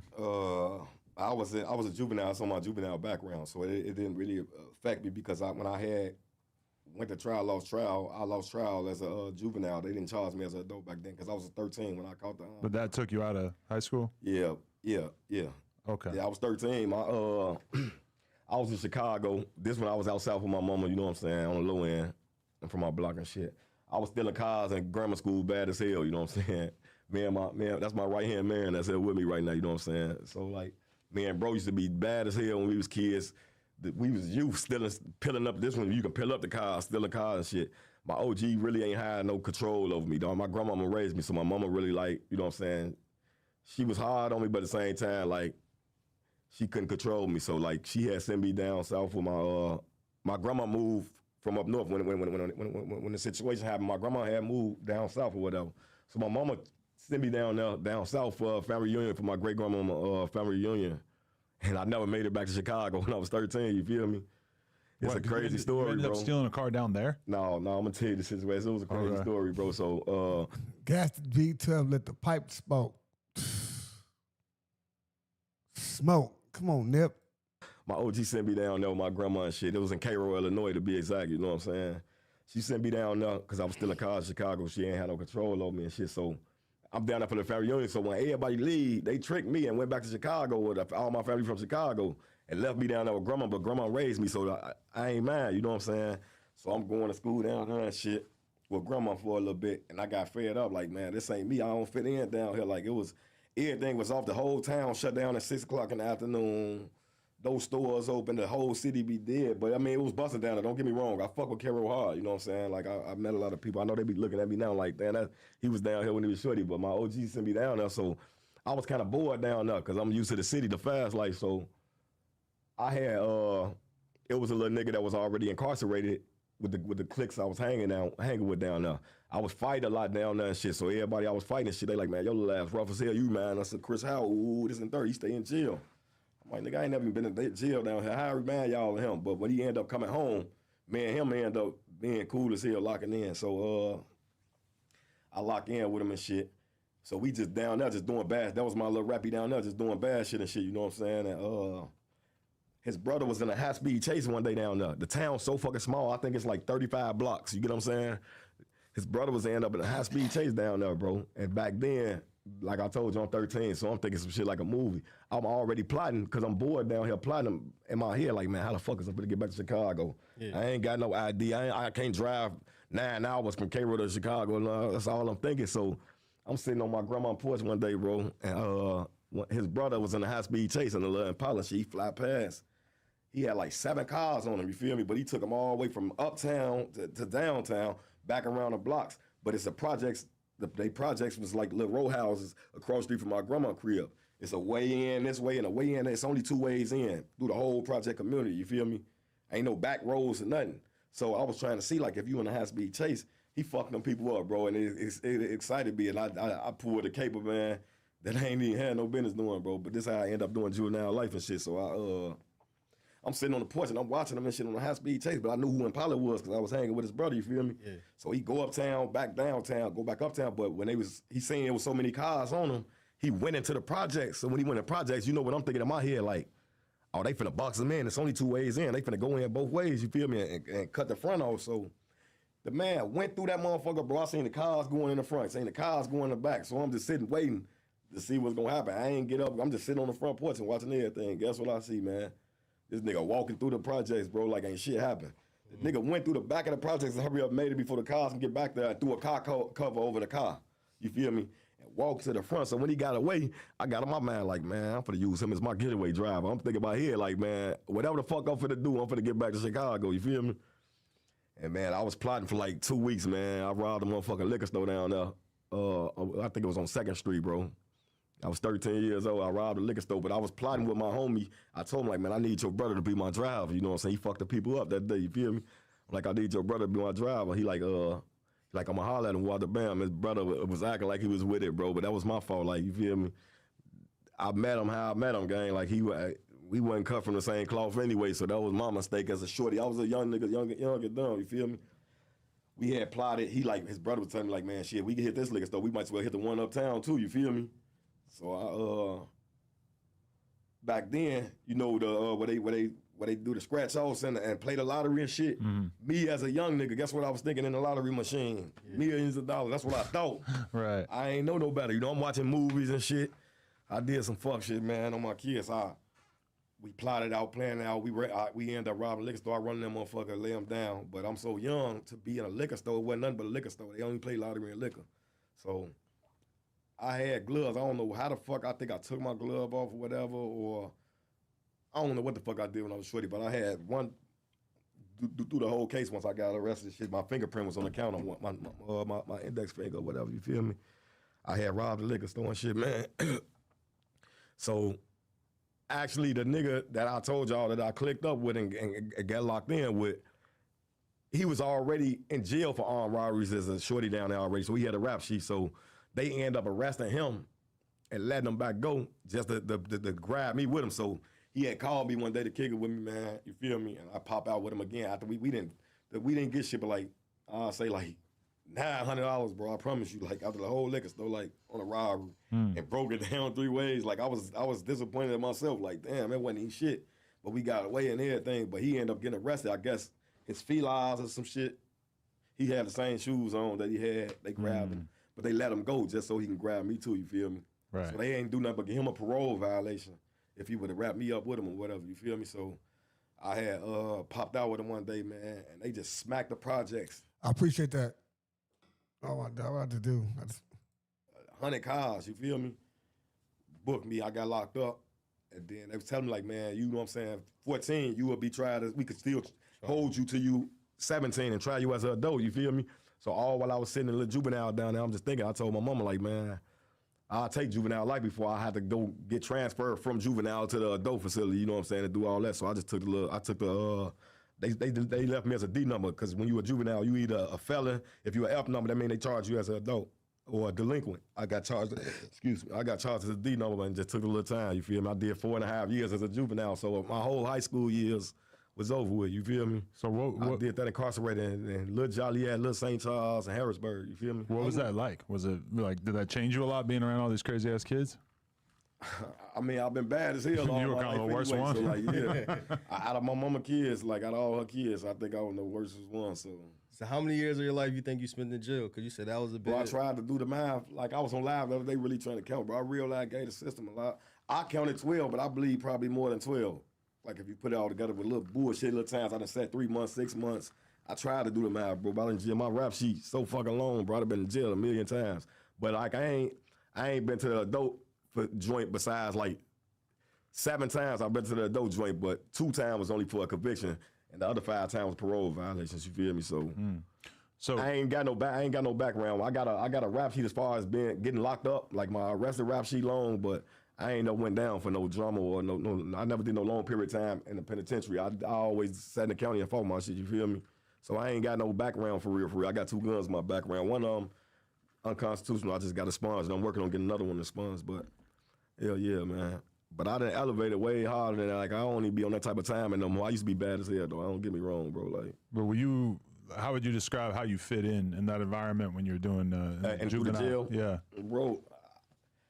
I was in so much shit in juvenile because like, okay, when I first took the juvenile life when I looked DOC, bro, I was in Cairo, Illinois. I told y'all. So that's like Southern Illinois. That's like down about Kentucky and shit. You feel me? Carbondale. You know where the Carbondale at? Right. It's down there. So I didn't fit in. All of the youth that was in that motherfucking jail had goals in their mouth. You know, I'm from up north, so like I didn't fit in. But what saved me is I was from Chicago.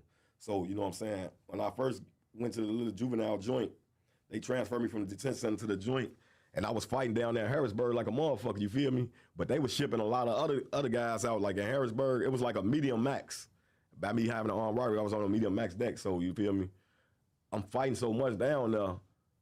One of the guys had got shipped that was in the cell with me for fucking with one of the officers down there, whatever, you know what I'm saying? I'm 13, I'm bad as hell, young as fuck, so all while we was fighting, they was already shipping him out because they had heard his name and some shit fucking with the officer. And then the counselor come tell me like, she like, have you ever been to St. Charles before? I'm like, no, I never been to no juvenile facility, period, before, you feel me? She like, well, write a request to come talk to me on Wednesdays, because these are my days that I come see the cottage on Wednesdays or whatever. So I ain't know what she was talking about, you know what I'm saying? But by me fighting so much and going to the hole, get right back out, going to the hole, getting back out, instead of them shipping a lot of them out, a lot of the guys down there in Harrisburg was trying to get shipped to Lil Joliet anyway, because Lil Joliet was like the max of the max. All they homies that been doing fighting and jumping on motherfuckers down there, all of them used to want to get with their homies. But I didn't fit in down there in Harrisburg anyway, so I didn't know what the fuck. I ain't know how the shipment go. Like, I ain't know you got to fight so many people or to take off on an officer just to get shipped. You get what I'm saying? I didn't care to get shipped because I ain't know nobody Lil DOC, period. So they had end up transferring me when they transferred Marcelli, but they transferred me to St. Charles and transferred him to Lil Joliet. But I was wondering, like, why my counselor transferred me to St. Charles, but that's because my mama had told him, like, man, we got to take 9-hour drives to come visit him. He all the way down south, all his family in Chicago, you know what I'm saying?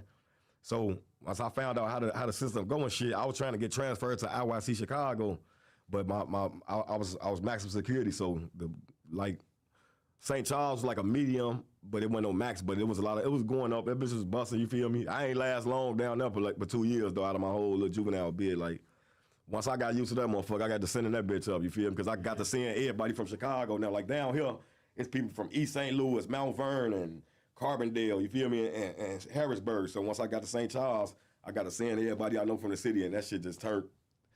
As far as fitting in with the environment, I ain't gonna lie, we was gangbanging so hard. We had the chaplain bringing us for gang meetings, all type of shit down there. Like the chaplain, just to keep the compound on pure grounds. Like they used to come get us from off this cottage, whoever got a slot on this cottage, just to bring us, to try to bring peace through the jail. You feel me? The jail go up.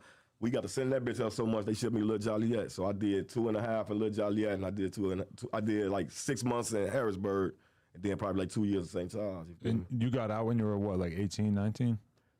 17, I believe. Okay. Because back then, that was when you were adult. It was 17. I supposed to have juvenile life, you feel me? But you know, down there, I was going before the parole board. The parole board, if you chilling out, like all the tickets I was getting when I was first in that bitch, the board, like they actually kicked me out, to be honest with you. They kicked me out like, man, you fighting so much. I never seen no happen. It was me and my little homie, B.D. Haywood. We used to always be snaking motherfuckers in Lil St. Charles and Lil Joliet and shit. Like when nigga ain't did nothing. Nigga come on the deck, he don't know why he got snaked. We just snaking his ass, you feel me? We used to be bad as hell as shorties, you feel me? So we had went before one board, and they was tired of steady continuing us at the board. They had parole us. We didn't know how we get parole for. We just got out. We just got parole from the board. Y'all just kicked us out from the hole. You feel me? We was in the hole when we went to the board. So they ended up kicking me out when I was 17. So I ended up catching my first adult case. Like months after that, I caught my first gun case as an adult. You feel me? Okay. So I went to the county. Back then, I ain't wanting to sit in the county so much. They tricked me and told me I was going to do 61 days for my adult pipe case. But I ended up doing 6 months. But you back in I Chicago took a year. at this time. Yeah, I was back in Chicago. I went to Chicago. So back then when I was 17, I was in the streets and shit, you feel me? And they was telling you like, man, you get your first gun case, you cop out for a year, you only gonna do 61 days. This one is 61 days, that's 2 months, you feel me? So I thought that's what I was gonna do, but they stopped the 61 days when it was my time. So I had my first court day when I caught the gun case. I ain't even sit and go to trial for my first gun case, you feel me? They told me I was gonna do 61 days. I'm finna take that shit. I copped out. Thought I was gonna do 61 days and ended up doing 6 months. But this the gay shit they did, bro. I was still on juvenile parole when I caught my first adult case, 17. So when I caught my case, I did 6 months and IDOC, the adult IDOC. These bitches transferred me back to the juvenile DOC, bro. They was at the gate waiting on me. I was paroling out of the adult facility. Soon I'm walking to the gate. Juvenile right there, take me back to juvenile. Man, I'm grown as hell, man. I just came from the big joint. How the fuck is you gonna be on 2 parole? Juvenile and adult parole? Right. I had to go to Lil DOC, Lil Joliet, sit and wait till that parole boy came, probably like 2 months. They kicked me out like, man, you can't be on juvenile and adult parole, you feel me? So after that, like, it was over. I was living my life, like, you feel me? What was your mentality about guns at that time that you got picked up that soon after you got out of the juvenile center or whatever? Like, was that just something that you kind of knew since you were young that, like, you really needed that to protect yourself? It's like 2006, 2007, bro. A lot of people that's playing with guns now, like, back then, revolvers was infatuating back then, you feel me? Like, that's just what you had? 30 shots and all that shit didn't exist, you get what I'm saying? So I had got caught with a 357. That was one of my favorite guns when I was a shorty, you know what I'm saying? I just felt like I was more advanced. I was playing with guns way, like I told you, I didn't watch my brothers coming up as a shorty. I was playing with guns like way before a lot of motherfuckers playing with guns. So I had infatuated with guns. I had infatuation when I was young, you feel me? And would you say that was just you wanting to, be on some grown ass shit, or was that just straight up like what you needed to do to survive at that point? It wasn't too much like it was going on, but it was more of a protection type. Like I was a bully, so you know what I'm saying? I used to be doing a lot of shit with motherfuckers. Like probably robbing was my thing back then. You know what I'm saying? I got away with a lot of robbing, but that was my thing back then. I ain't too much had guns to be want to hurt nobody. You feel me? Like that wasn't ever my plans. Like that's why I say like, man, people just my rap sheet so long, people just create their own narrative, man. Like, don't nobody got no knowledge of me hurting nobody, bro, besides me fighting a murder charge, you feel me? Right. They sit here and put that shit out there how they want to put it out there. But ain't nobody seeing me actively doing nothing. Like, I don't give no fuck about no comedians getting on here acting like they saw me shooting nobody. Ain't nobody never seen me do shit. Well, for the record, he didn't say that he actually saw you doing it, right? Listen, I showed him why I took it the way I took it. I don't know what he said. I don't care. Like, he a comedian to me, you feel me? Right. That's what we want to do for content. That's on him, bro. Like, I don't got nothing to say about nobody. I look at him just like I look at the bloggers. Like, whatever he do to create his content, to get his views up, to make his money, he do so. I'm telling you personally, ain't nobody never seen me do nothing to nobody, bro. Period. Like, you feel me? Right. So I can care less, bro. Like, I sat back, like, I watched the shit with the guy, I don't know his name, that did the Lil Vaughn documentary, man. Like, you mean to tell me if Vaughn was trolling on the internet, because he been a troll all his life, you feel me? That's what he do. He good at that, you get what I'm saying? But what'd you say, Trap Boy Ross? Trap Lord. Trap Lord Ross. So what he did, say for instance, an op got hurt in Chicago or something, you feel me? And Vaughn to make a tweet like, I bet he won't do that no more, or some shit like that, you get what I'm saying? Like, he made the shit so believable that the world, society really looking at Vaughn like a real serious, regardless of what they can say what they want to say. Oh, well, he'll get offended if you don't call him a serial killer. No the fuck he won't, bro. Like, regardless of what y'all want to paint a picture, don't nobody know Chicago niggas, gang. Like, y'all pick y'all own pictures just because a nigga rap about it. Like, music is music. I'm not saying Blood was no angel, but at the same time, like, a lot of shit y'all just be doing to motherfuckers. Like, what's good with y'all? What's good with y'all? What's good, everybody? All these murders they putting on my name on YouTube, Blood. Like, I've been charged with one murder, gang. You mean to tell me y'all can solve this shit better than the police, the CSI, the FBI, the ATF, Y'all smarter than them, just YouTubers. Y'all think y'all smarter than them, you feel me? But I don't knock them for doing what they do for content, but like, they'll take just a tweet that bro will make when somebody get hurt. Of course he gonna be happy as they from the other side and crack a little joke or two, you feel me? But they want to pin this on him, just be, oh, this the right time, and he did this. When he said this happened. When he said this happened. I just be sitting back watching that shit and just take it as a joke. But you know, Chicago, we set trends, bro. So like a lot of we a big influencer. A lot of other states, no matter how much they want to give a motherfucker they props, we trend set so much, bro. Like I just be looking at it like, damn, like he did numbers off that shit and made him a bag off that shit. You know what I'm saying? A dude from a whole nother country. Don't know nothing about the drill culture. He just pay attention to the internet, social media. Like this social media world is different now, bro. Like, so I can't get mad at dude for sitting down here saying what he said. He never said my name. Right. But I caught it on I caught it being chopped. Once I seen when I said something to Raymond, the interview ain't dropped yet. You feel me? I seen it chopped up and the way that they made it and emphasized it and made it what they want to make it as. That's why I was so offended by it. Yeah. I was hot. This almost didn't happen. There's almost all right. So we talking about the FYBJ man clip. There is a clip that came out. He had to say, but it got chopped up and shit. But just, you know what I'm saying? Because everybody gonna be wondering like, what the fuck they talking about? But 100%, yeah. I mean, he just said what I see.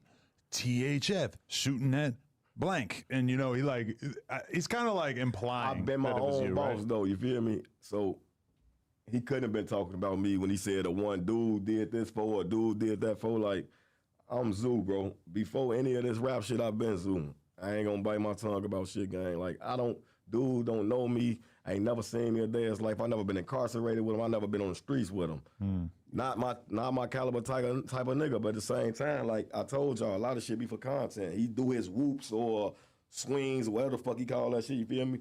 Do your thing, bro. Like I'm not in tour with him, bro. I don't got nothing to say to him about what he said, what he did, what he appreciate the subscribe. Doing, you feel me? I mean, he said he never seen you. That's never cool. met you. We back on the Durkios, people. We're off the whoops. Y'all off the whoops, back on the Smirkios. There you go. That's about right. You feel me? So did Smirk know you was coming up here to do a no jumper? No, bro, don't know. I think Blood out of town, somewhere out the country, man, living his life. You know what I'm saying? Bro, living his life. Yeah. He doing what he doing. I'm doing what I'm doing. You know what I'm saying? That's my brother. Of course, like I don't mind telling like, yeah, I just did a no jumper. You know what I'm saying? But like this ain't nothing like. It wasn't so much of me being excited because I wasn't excited. It's just I just really want to talk to the world, like whatever. You know what I'm saying? Now after this interview, baby, I can sit back and watch my own interview and check the comments and see what a motherfucker really want to know about me, or you know what I'm saying? Like, I don't even know if I'm gonna do another interview, bro. Like I don't like interviews, you know what I'm saying? But like I told you, I gave y'all my word. Whatever y'all ask me, whatever y'all want, I'm gonna give it to y'all in the raw because I know how to cut corners. I'm not gonna get up here and incriminate myself or get nobody something to watch, you know what I'm saying? But I'm not gonna make it boring either. Well, motherfucker ain't gonna wanna fuck with me. I'm one of the realest ones. Fuck what a nigga told y'all, bro. Like, but streets could vouch. Like, hey, get them likes up, y'all. Been me forever, bro. At the same Get them likes up. We went through this Zoo interview. You know what I'm saying? It's one of the rare interviews. He had to be with the no jumper. Lisa, it's your birthday, head ass nigga. But nonetheless, we had to do the interview, man. He ain't do too many interviews, man. And you know what I'm saying? He got, man, Don Jackson, you the fucking police. Don Jackson, the police in the building. Give me the sirens, y'all. FBI, open up! The Don Jackson in the building. The police is in the building, y'all. Give me the sirens, y'all. FBI, open up! We know the police is in the building. That's why them likes is not looking right. The police is in the building. They didn't came in here thick. Oh my God. What the fuck? But I Got him! got something for him. I got something for him. Hey, all the police, guess what? Suck on these. These nuts. Got him! Suck these nuts. Get up out of here, police. So I don't want y'all to be offended when I was shooting the shit down. Like, no, for sure. He's been reached out to me like 4 or 5 times, and I know a lot of people that's doing interviews finna be mad as fuck. Like, damn, bro, like I've been reaching this, who I've been trying to. You get what I'm saying? Like that just wasn't my cup of tea. But we know what your concerns are, and we're definitely not trying to get anybody in trouble or nothing like that, for sure. It's just I'm just be fighting legal situations. I just want to stand on my own business, man. Hopefully all this shit gonna be over with, bro. I'm gonna be doing what I'm doing. You know what I'm saying? Living my life and just doing this shit for real. So like, I know it's gonna come eventually. But for the most part, you know what I'm saying, it never been shit I too much care for, bro. You know what I'm saying? We just did an interview with No Limit Cairo, and when we said, yeah, we got Bezoo coming on, he's like, no, you don't. He goes, no, no way. I told him like 3 times, and each time he's like, yeah, all right. He's like fully not believing it. I know he, bro. I'm like, man, nah, Bezoo ain't doing no interview, bro. Like, I think his interview though also kind of showed that it doesn't. You don't necessarily have to have like the #1 star rapper. They just want to see like real ass people that have been around the whole time that have a real perspective, and a lot of times they might get more information That's why you out of tell somebody man, like you. If it's a fire, they can't put it out. You hear me? Can't put it out. You done broke the damn thing. Damn, Zoo. If it's a fire, tell them they can't put it out, man. Everybody don't need to be getting on these platforms, man, because they be having no knowledge of how they be harming themselves, man. Like I just told y'all, Adam, I don't think they be knowing no better because there's not nothing they used to. They not used to the cameras and no shit like that. So like, motherfucker be damn near burying themselves and don't even know they burying themselves. Like y'all only see for what y'all do because this y'all platform, this what y'all do to make y'all money. You know what I'm saying? So however y'all capitalize off of it, they probably thought they caught those motherfuckers capitalized. Now they got them people snatching them up for other shit. Like it didn't happen to me before. You know what I'm saying? I just ain't speak on it. Like the internet plays a major part, bro. My discovery, like damn near for this case right now, is probably like 400 and some pages, bro, of social media. You get what I'm saying? Really? But what they trying to claim me as, you won't see me on social media saying on BD this, on BD that, because I'm not a BD. But they trying to use that gang, like I'm fighting a gang charge, man. You know what I'm saying? Like that's how serious this should be. Like they don't have nothing to put on me, so they trying to put anything on me. You feel me? So y'all trying to hit me with a gang charge because it carried this much time. But the gang that y'all affiliated me with, just because y'all see my associates, I'm not in that gang. So how could y'all find me guilty on this charges? You know what I'm saying? Was that something always though that like you were always cool with a bunch of BDs since early on in your life? Man, I was cool with a lot of individuals all my life, bro. Like I never believed in all that. Like what I am, bro. Like my opposition is. You know what I'm saying? So like the gang shit never mattered to me. You know what I'm saying? I'm a thorough ass nigga regardless. Like on any level. You feel me? For sure. Hey, I'm finna hit you. I'm finna hit you back. I'm in this interview. All his friends don't believe it either. Like, interview.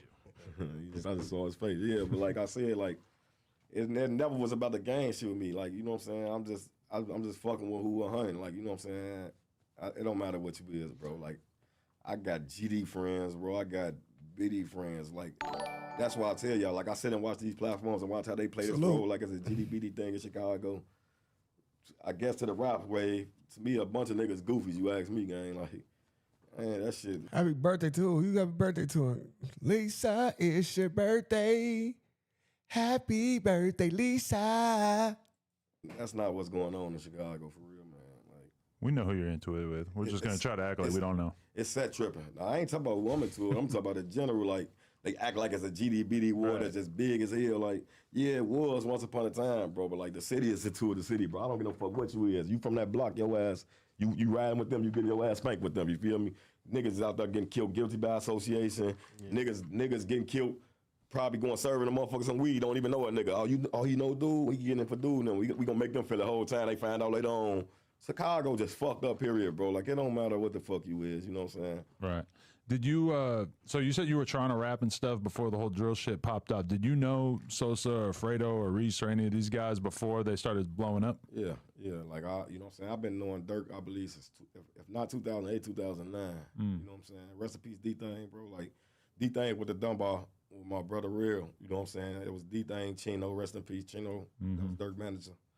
He from my block. You get what I'm saying. So D-Thing, Real, Chino ass be hung with each other. So D-Thing was on my block on the regular all the time. He introduced me to Dirk like in 2008, 2009.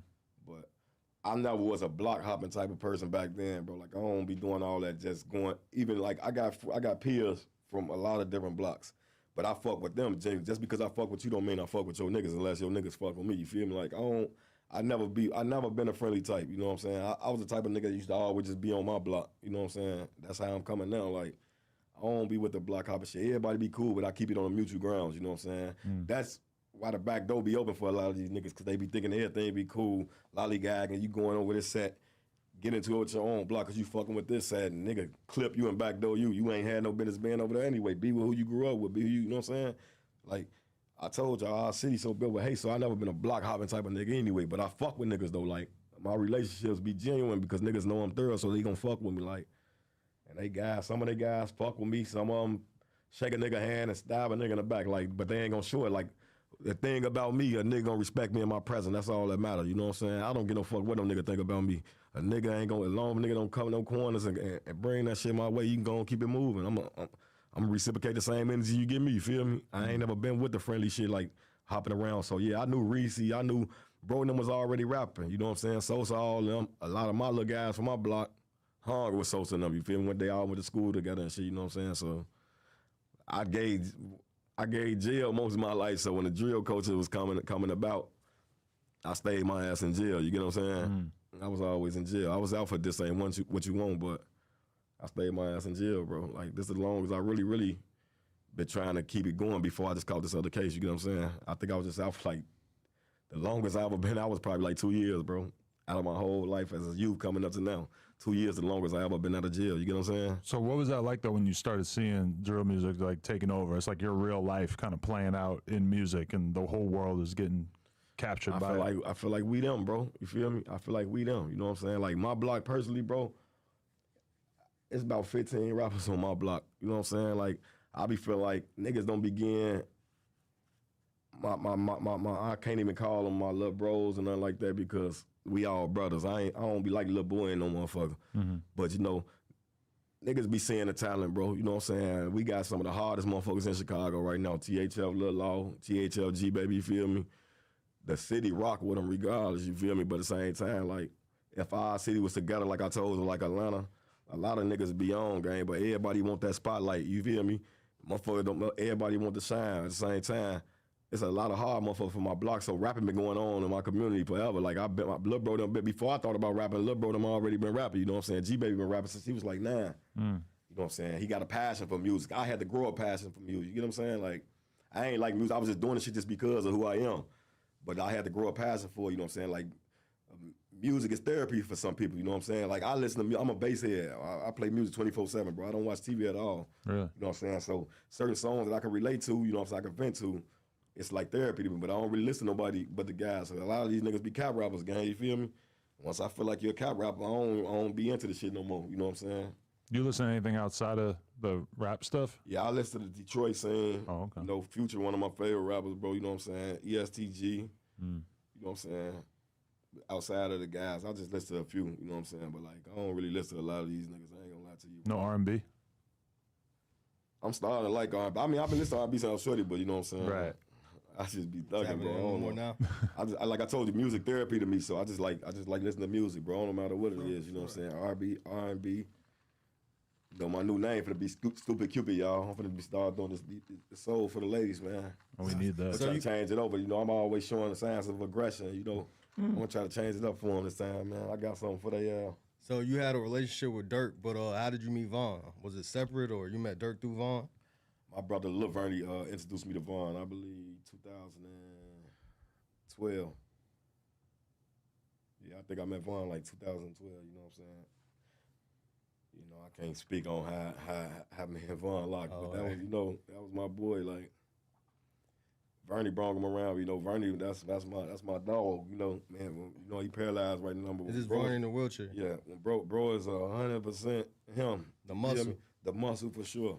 That's my brother, you feel me? But, you know, Vernie introduced me to V-Roy, you know what I'm saying? And, like, I be looking at them making their little documentaries and shit. Oh, yeah, Zoo met Vaughn in jail, and that's how they clicked the cap, you feel me? I've been knew Vaughn before the jail situation, bro, you know what I'm saying? Like, I was thugging out here with him, but that's how that shit go, you know? But then you got closer while you were all locked up? Actually, Vaughn was around probably like his last 6 months of his time. They kept Vaughn away from us. That's why he was fighting so much. Vaughn was always in. Max got, they had Division 1, they shut Division 1 down, so Max got Division 11, 10, and 9. 9 we call the trenches, that's where it's going up at. That's why I did most of my bid at the 9, you feel me? But they kept Vaughn at 10. I don't know why he was fighting like a motherfucker, but they would, all us was in the county at the same time. The drill wave, me, Rondo, T-Slick, goddammit, D-Rose. See, everybody you could name that was locked up, all of us was in the county at the same time. Like, that bitch was up. Like, the drill coach, it was one time, bro, we was on deck. All of us, they stacked the deck with every last one of us and put all our ops on one deck, just so we won't be running each other throughout the jail, fighting a lot of shit. Like, all our opposition share the deck, and all of us share the deck. Me, Rose, Slick, Southside, Twiller, all my guys, basically, you feel me? We all was on one deck. It helped us get through our bid better, but the shit ain't last long, you feel me? I seen a clip where FBG Butter said you ran the deck. Man, you know, Butter and Lil Zay, the first deck they touched was the deck with me. When they got locked up for their murder case, you feel me? They landed on deck with me, Diddy and BA. I ain't run no deck. His ass just be talking, man. But a lot of shit he be saying be cap. I don't even want to repeat the shit because I don't be with the back and forth and just trying to prove niggas hoes and niggas be lying, gang. Like, fuck that shit. Whatever he say goes, you feel me? I don't be wanting to talk about that shit, gang. His ass cap, though. Like, a lot of shit that nigga saying, these niggas be cowards, gang. They entertain y'all, so I just let them get y'all that type of entertainment. I don't be wanting to talk about this. You can't even catch me talking about another nigga, man. Yeah. Y'all ask me too many questions about another nigga, bro. I'm going to tell y'all, man, this interview about me, gang. Like, I don't be wanting to talk about these niggas. These niggas be goofies, bro. Like Yeah. in real life, like I mean, I as can't time see goes myself by, into it with you. Like you just keep hearing more and more wild ass stories as time goes by. you gonna hear a lot of them, bro. There's a lot that ain't been released, blood. I was in there. Look, the times I think that county was the worst at the time. All us was in there, the drill culture, bro. Like that bitch was going up everywhere. Like there's a video that y'all heard about the spinning ass. Y'all heard about the Glock Dewey, but it's way more to that shit, man. Like it's way more to a lot of that shit. Like Cook County Jail, bro. I really was thinking about sitting back and just doing a little documentary about the real Cook County for real. Cause that bitch like a whole. Once you went like the people that's fighting drama, motherfuckers fighting 45 to life. Murder automatically 45 to life. There's so many people in that fight. Murders, attempts, ain't coming home, bro. That jail is its own world. Like all while we facing our time, while we waiting for trial. Yeah, we think about the world. Yeah, we get on the phone, talk to the world. Yeah, we talk to our women. You feel me? But it's its own world inside that bitch. Like you just clocked in. Like you got to be on demon time through the door in that bitch. Like you got to be with it or that shit ain't for the weak. You feel me? I seen a clip of you like stopping somebody from like getting in a fight or some shit. Yeah, that was a motherfucker. I used to fuck with and shit. You know what I'm saying? While I was in there, whatever, was one of my homies and shit. I was trying to stop them from running the cell, rolling a motherfucker goofy. You know what I'm saying? They was gonna get the deck, ran in and shit. You know, motherfucker had something going on, but it had got out of hand. Like you feel me? Niggas was big teeth and all type of other shit. So yeah, that ain't shit though. It's a lot of fights, bro. Like it was a lot of shit going on, man. They said you ran out to stop the fight like it was the Royal Rumble or some shit. Which one? The clip I'm thinking of is that you see you kind of like run across the whole area to like get up in this confrontation. Yeah. That's the one he talking about. Hey, is it weird for you to see that shit though? Because I mean, I'm sure you remember that situation, but it was a long ass. You never thought you were gonna see that again, right? I ain't never think none of that shit was gonna ever get leaked, bro. Cause it was so many situations happening in that bitch, and I never heard of it. Like right now, how the county ran, because I was just in there. You know what I'm saying? They had put the police had put these pipes on me that they found out of the trunk or whatever. You feel me? So I just went back to the county recently. You know what I'm saying? And that motherfucker way different from when we was in there from 13 to 18, bro. Like. It's a bunch. That bitch turned around. Everybody either got found guilty or went home. The majority got found guilty. So like the whole division 9 is different, but it's more so now, bro. Like all the officers back then, it was older officers and people that's been there for 15 years that got history, chemistry in that bitch. Now they just hiring anybody. I believe it's one of the. They say they think the police are releasing them. I believe it's just a fan ass officer, bro. They got motherfuckers in there, man, that went to school for the shit, man. That probably grew up with a motherfucker. I just seen so many motherfuckers I knew in there. From my community, goofies that played football, anybody working in the county now. So I believe it's just a fan-ass officer released, probably got in some trouble or something, got fired or something, and just releasing that shit. Because it's nothing but all they got to do is just get the incident report. Like if somebody was fighting or something, you feel me? This incident report got to be made when a motherfucker fight. So they got to, when the white shirts come on the deck, they got to press the camera, turn the camera on. Anytime anything go on, the camera got to go on. But they got pod cameras. You feel me? Yeah. So when I seen them doing the interrogations and shit, after you fight, they always got a question. You ask you, do you want PC or, you get what I'm saying? And I seen a lot of videos of different people from Chicago, how they handle it. And it seemed like you handle the situation like how I expect you to handle the situation. You ain't really say shit. I don't be wanting to talk, bro. All right, but so how you feel about the viral video that leaked of Vaughn when he was asking for PC and shit? I know. Let me tell y'all about that situation, man. Look, man, that's why I say, like, I don't know. By Vaughn being big all over the world, everybody look at it differently, bro. You know what I'm saying? But it wasn't no ops on that deck while he was playing like he was gay and Vaughn wasn't gay. You know what I'm saying?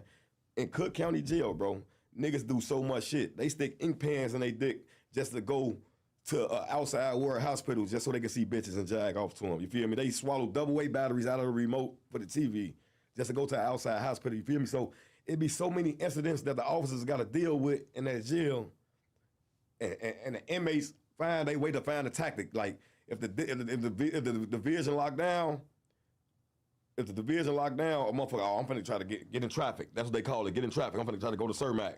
Motherfucker, say for instance, motherfucker fall out, play like he had a seizure or something. They so used to that shit now, they picking your ass up, dragging you right back in the cell. You get what I'm saying? So Vaughn wanted to get on deck with one of the guys, you know what I'm saying? And they don't be going for none of that shit. So him playing a role like he gay, you can't force no motherfucker on no deck. You know what I'm saying? That's gay. Like if you tell a motherfucker, like that's why he was playing a role. But this, they call that playing a role, bro. Like, of course a motherfucker wants something negative and bad to say about bro. You know what I'm saying? But I know how I was in there. I know how Cook County is. You know what I'm saying? Not saying I would have did none of that shit. I just know the actual facts of that jail. They not hearing nothing. All that my ops on deck with me, if he would have said my ops on deck with me, they would have said he was a snitch. You feel me? But him saying my ops on the deck with me on my daughter, rather he could sue them or not, they dragging his ass right on the deck and put him on the deck with locking him in the cell, gang. They macing you, putting you in the cell. You feel me? He went about everything without even having to worry about that shit, because that's what you got to do in the county. Like, you got to make the shit sound believable. Like, if you tell a motherfucker you gay, they finna do something to me because I'm gay. That's a hate crime. You feel me? So, of course, he knowing he getting recorded. He knew that already, gang. That wasn't no. He didn't give a fuck about what the fuck a motherfucker think about him getting recorded. The officers even knew this shit. You know what I'm saying? They knew he was copying you. You hear him clearly in the video. Oh, he don't want PC now. He was just really just trying to get to another deck. They said it, but they only leaked one clip of it. You feel me?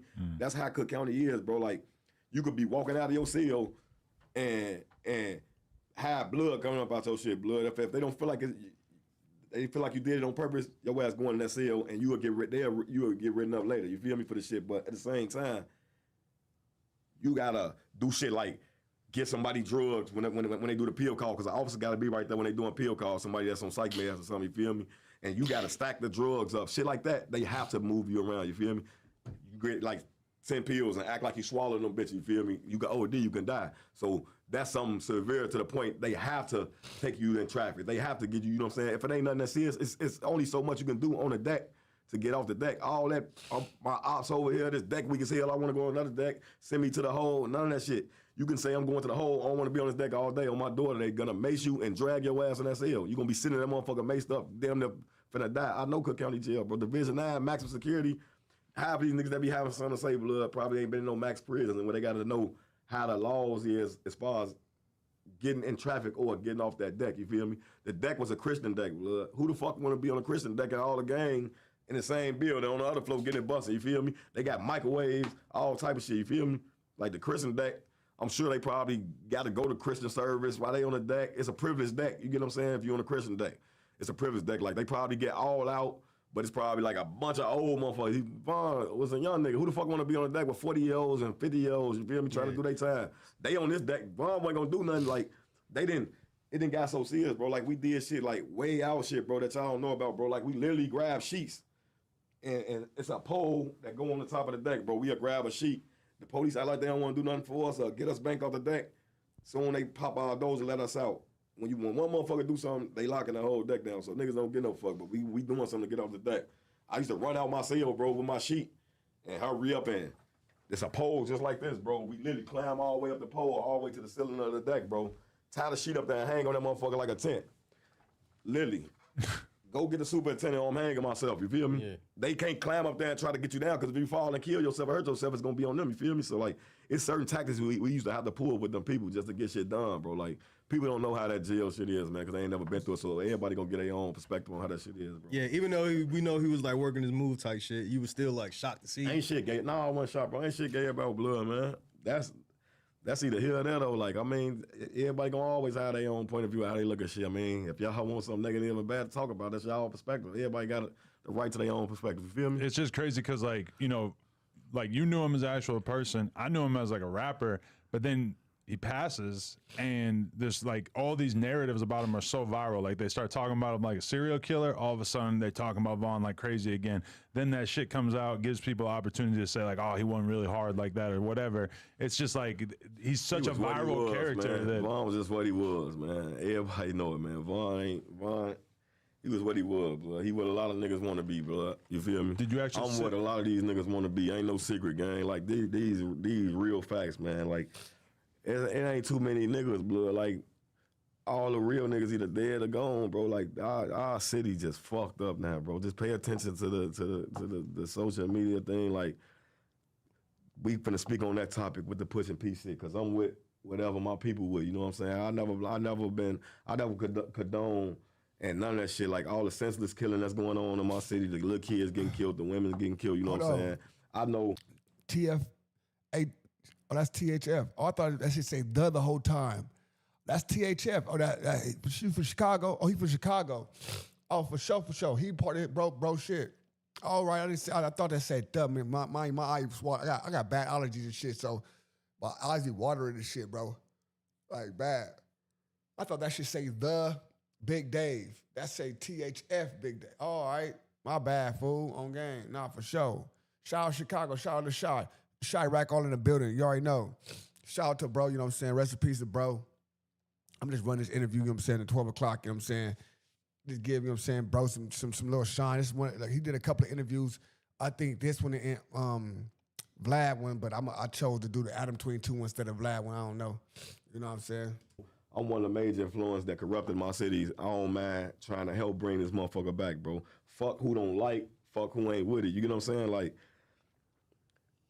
the shit they got going on with Ruger, J-Mane, you know what I'm saying? All the fans ask me every time I go live, why you don't get on the phone with them? Why you don't? Look, I never interacted with them in no type of fashion or form. My voice could be my voice on my own time. Long if I'm with the cause, I'm with whatever they with. But I ain't got to get on the phone with them. I ain't got to blood. Like, them never been my caliber of niggas to talk to. Like, because I don't know what the nigga intentions is. I done seen niggas say they pushing peace and whole time still sneak this. Salute, you know what I'm saying? Shout out to Chicago, man. Shout out to all Chirac, man, for sure. You know what I'm saying? It shit going down in my city. I'm south from LA. You know what I'm saying? And it's going down in my city. I've been doing a lot of stuff in my city, and these are the major cities that's going around in California right now. I mean, not California, but around the United States of America. These major cities, Detroit, Chicago, they starting to get lit.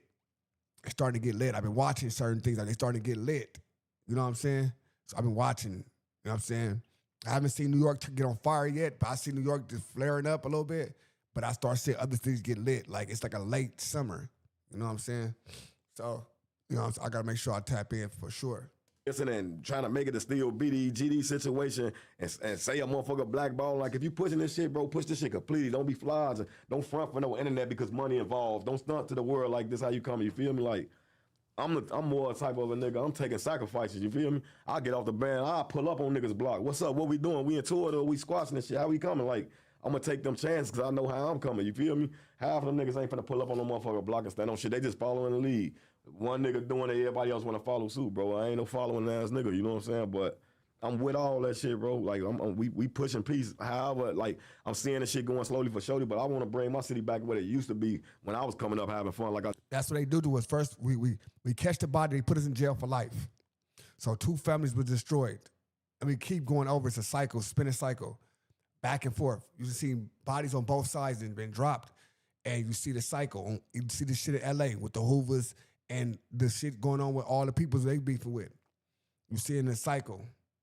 Catching the bodies, they getting dropped. In Chicago, they catching the bodies, and the people that catch the bodies ain't even living for a month before they getting dropped. I told y'all what I want to do with the youth, you know what I'm saying? I want to start the little baseball teams, you know what I'm saying? Like, 12, I know they probably smoking weed and probably picked up their first gun doing. I can try to help, but, like, I know I'm a major influence in my city, bro, so, like, this shit ain't just about the low end, the south side, and me and my ops, bro. You know what I'm saying? This what it is, motherfucker, bro. Like, I don't get no fuck who don't like what I'm on. This is what I'm on. You know what I'm saying? And I'm standing on that shit with an iron fist. If a motherfucker catch me and do what they do, which it ain't gonna happen, I'm too advanced for these niggas. I sit and watch how these niggas lose their life. There ain't nothing to be bragging on, but these niggas flunkies to me, gang. Like, they ain't built for this shit. Like, I don't get caught like it, man. Shit can happen to anybody, blood. A blink of eye, you turn your head 1 second, man, the wrong move, motherfucker see you don't see them, it can happen, gang. Don't surround yourself in certain environments, you ain't got to worry about that shit. I'm too much worried about one of my own snaking me out before I let a goofy get up on me, gang. That's just how I look at life, you feel me? Like, can't no nigga think farther than me, man. I realize do this shit, bro, you feel me? So you for the pushing the peace movement? Like, yeah, I'm definitely for that. That's what I'm on. So you can see yourself saying with somebody that you had problems with, like back in the day? If it's meant and it's gonna happen, yeah, I see myself with a motherfucker that I had smoked with or had any type of episodes, anything when it came to the streets. I don't mind moving forth and pushing that type of that type of genre, but I'm the type of nigga, if that's my word, I work. Shit happened. War been going on since Vietnam, gang. You feel me? That don't mean we gonna control the city and stop everything, but I know we can influence a lot of people that don't want to do this, because there's a lot of niggas that don't want to do this shit for real anyway, bro. A lot of niggas want to be safe. A lot of niggas don't want to be into it. A lot of niggas don't want to be getting their ass spanked for another motherfucker shit, bro. Like, niggas be inheriting other niggas' bees, don't even be knowing what's going on. It's a whole new generation now. These shorties different. You feel me? I only teach who I want to teach. If you pay attention to me on live every day, I get on live and talk my shit in my own lane. Like, but I be just trying to influence the ones that want to listen. You know what I'm saying? I don't care who don't want to listen or do what they want to do. But at the same time, I had guidance coming up. A lot of these young niggas ain't got guidance. I'm not gonna tell no little nigga to do something that I ain't gonna do myself, you feel me? I never was the type of nigga to send no motherfucker off or hire no motherfucker out here bad, you feel me? Like, I wanna help push my niggas and help my niggas get somewhere, elevate, and do what they doing, whatever they wanna do with their careers, you know what I'm saying? I don't wanna just, like, I'm the type of nigga, my heart so good, I don't just focus on me, you know what I'm saying? I ain't no selfish ass nigga. I'm coming how I'm coming, but there's a lot of niggas that don't listen. And I still farm their ass like, all right, you ain't gotta listen, gang. Just I don't want that shit around me though. You feel me? Like if you ain't on what I'm on, ain't nothing to talk about. You know what I'm saying? No, yeah, it's amazing seeing Tay Savage kind of pivot into talking about peace and stuff like that. But there's this old ass video. I'm wondering about your history with him because there was this old video of you, him, and a couple other people in the car, and you were like extremely well equipped in the car. Tay one of the ones that was out here with me. Right. What is your memory of, like, do you remember that specific day, or was that just like a lot of days what it looked like? Yeah, that? I ain't gonna lie. Yeah, Right. Crump was in the car. Crump used to be OTF, bro. A lot of shit y'all don't know. Like, yeah, I was with Tay like damn it on an everyday basis. That was my boy. Like, still is. You know. What You I'm didn't even saying? show his face in that clip, but now that we know him so well from the videos and Yeah. stuff, you can hear his voice and tell it's him. Yeah, I was. You know what I'm saying? Crump was OTF. That's why Crump was in the video. So y'all probably looking at for the new fans, new generation fans. Trump became a big troll to the world. So everybody knew him for talking shit. Like he was so acting like he was OTF blood. Crump was high driver, gang. You feel me? Like Crump was in the video with you. I know exactly what video you talking about, blood. I know what you talking about. He used to be OTF, bro. Crump used to hang with us. Crump used to go pick all the guys up and take them to the studio, man. That was our errand boy. You hear me? This ain't no motherfucking secret. This ain't no flops. I ain't on this bitch copy gang. Like, Excuse me, my bad. I'm yawning and stuff. My bad. I'm tired as hell, y'all. My boy Shy, he say, yeah, top 5. You know what I'm saying? Top 5 for sure. Respectable from Chicago. You know what I'm saying? For sure. You know what I'm saying? Most respected from Chicago for sure. Top 5. What would you put him on the map? With what, like, who'd you? What would be your whole top 5? Give me your whole top 5. Chicago right now.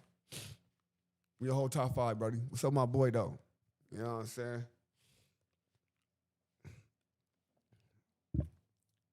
Rest in peace, Bezoo. Baby. So 100%, baby. Hit that. Y'all said violate that that button for your boy. Hit that.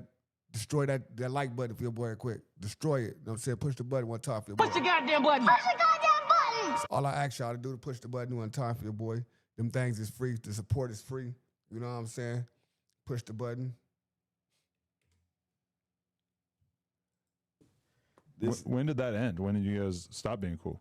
man, when did what end? You and Crump being on good terms. That's when niggas felt like they couldn't. I don't know, blood. Whatever his situation is with Dirk and them, bro. I'm my own man. I don't really be caring how niggas be falling out, gang. Like Crump wanted to be like he wanted to put that shit out there. How he put that shit out there. He felt like he did what he did. He rolled with his niggas, so that's what route they took. That's they got. You know, niggas be feeling some type of way about certain shit. Niggas can't. I'm myself, gang. No, for sure. I'm talking rappers. I'm talking rappers as well. So that's why I was taking as rappers. I wasn't, because of course it's a lot of people from Chicago. Even when you talking about even people from LA that's from Chicago that did the Blackstones. T. Rogers could be put in that category. We talking about anything, and I'm saying gang members and stuff. We got gangs that came out of Chicago, Black, the Mafia and all that. You know what I'm saying? When the first mafias, you know, coming out of Chicago, blacks. We know New York follow suit and all that suit. You know what I'm saying? So Chicago for sure, trendsetters. We talking about this. We talking about this for sure. For sure, just rappers at this time. Be me with or without a motherfucker. That's how I'm coming already. So like, I don't be too much caring what they be having going on, man. Them niggas don't be King Lou, Bumpy J, and B Duck for sure. Okay, for sure. Zoo for sure. 100. Respect it. They make themselves real ops. You know what I'm saying? These niggas just be ready for sure. I respect that list. I respect that list. Them treacherous. You know what I'm saying? Von could be thrown in there. You know what I'm saying? Even a couple other people could be thrown in there for sure, but I respect that list for sure. Gang of it. Be involved in themselves with shit, bro. Yeah, You niggas is OTL crazy, you hear me? Because at one point y'all had like a good relationship for sure. Yeah. And then even King Louis, it seemed like Louis was around. All them niggas was around when this shit started, man. This shit just there you go, talking right there. You talking about them. Totally different though, man. I done watched so many niggas flip crowds and I'm the same nigga, gang. I ain't went nowhere. I'm coming how I'm coming. Like, I done watched a million motherfuckers and flip friends and peers, bro. I can't give with no new niggas, you feel me? I ain't never like that. I ain't how I'm coming. That's how niggas get their ass clipped, you feel me? Do you believe that Crump actually had money on your head at one point? Money on who head, bro? That was the rumors that Crump had money on your head. You heard something like that? Well, on YouTube. You believe something like that? I don't know. I'm not really What sure. money did Crump have? You tell me. I guess. Maybe he took it all out. When I got my jaw broken in jail, bro, I got snaked by a nigga that was not my op. Crump claimed he put money on my head. The nigga, come to find out, man, the nigga was fucking with Melly blood, like, in some fashion or form, you feel me? But I was shooting dice with a nigga on deck, feeding him all type of shit, you know what I'm saying? Y'all get him on the interview, whatever, he'll tell y'all, gang. Ain't no nigga never hold me in jail, went on me in jail. I stood on my business after he snaked me. Like, the first snake, he broke my shit. I ain't gonna lie, you feel me? You were like, brushing your teeth, right? No, I ain't get to brush my teeth. I was going in my bag to grab my toothbrush and my towel, you feel me? Like, his cell was like right here. Whoever his celly was, they probably was already plotting before the sale, you feel me? Like, we shot dice like 2 days before that. I fucked the whole dice game up. I gave him like $40 back and some phone time, but he had used too much of my phone time, so I said something to him already, like, man, that's how niggas fall out. Like, you could have asked me for that shit, homie, you feel me? That's little shit, though. Niggas fall out for little shit like that, though, you feel me? So, whatever it was he did from the 2 days we shot dice and got on the phone with them niggas, they like, man, then you over there with dude. The nigga was sliding on my door every day trying to kick it all that shit, homie. So it was something that was unexpected. Like, nigga don't be knowing, like, ain't like no nigga like, check it out, so we finna bump. You feel me? I respect that game, but that's why I never denied nothing anytime the shit get leaked. You know, the fans gonna be trolls regardless anyway, but I'm so much of a real nigga. Shit happens. Ain't no nigga never spit on me, ain't no nigga. That's not just a battlefield for sure. They'll never slap me up, put their feet on me. That's when I'm going all out, you feel me? Shit can happen, gang. Like, I never said I won every fight I ever had in my life, but at the same time, it ain't like he knocked me out when he broke my jaw. He got his ass kicked. I guarantee he gonna tell y'all that. Well, but how do you handle that situation after that happens when you're still stuck in the same fucking jail? Like, how do you even It was over handle with. it? After that happened, you know, after certain shit happens and you got names, they automatically, like, the gang and tail know everybody.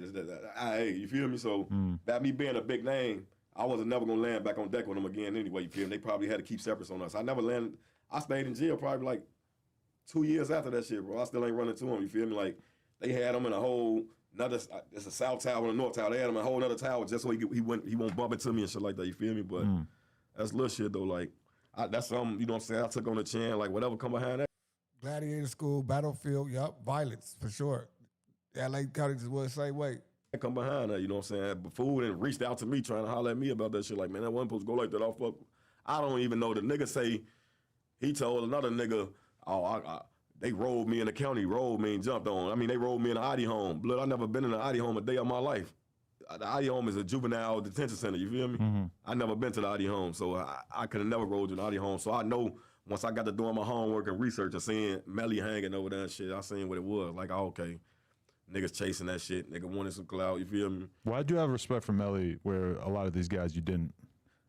What did you consider respect? We on live with him, kicking it with him? You're on live, and it was just like, you know, you were kind of talking shit to each other, but there were other moments where it felt like you respected him. I did. I ain't gonna sit there and fly and flex like. They be saucing Melly up. I fuck with Melly. Melly, like, yeah, they be putting emphasis on shit, but I let them do what they do, gang. I ain't here to say nobody or not. You feel me? It is what it is, but they definitely be over saucing that shit. Like, he worldwide. Let some people tell it, he made me famous. I was me before I even heard of him. You get what I'm saying? Like, I met Melly in 2013 in the car with Tay. I never knew who he was until I was in the car with Tay. In that clip or another time?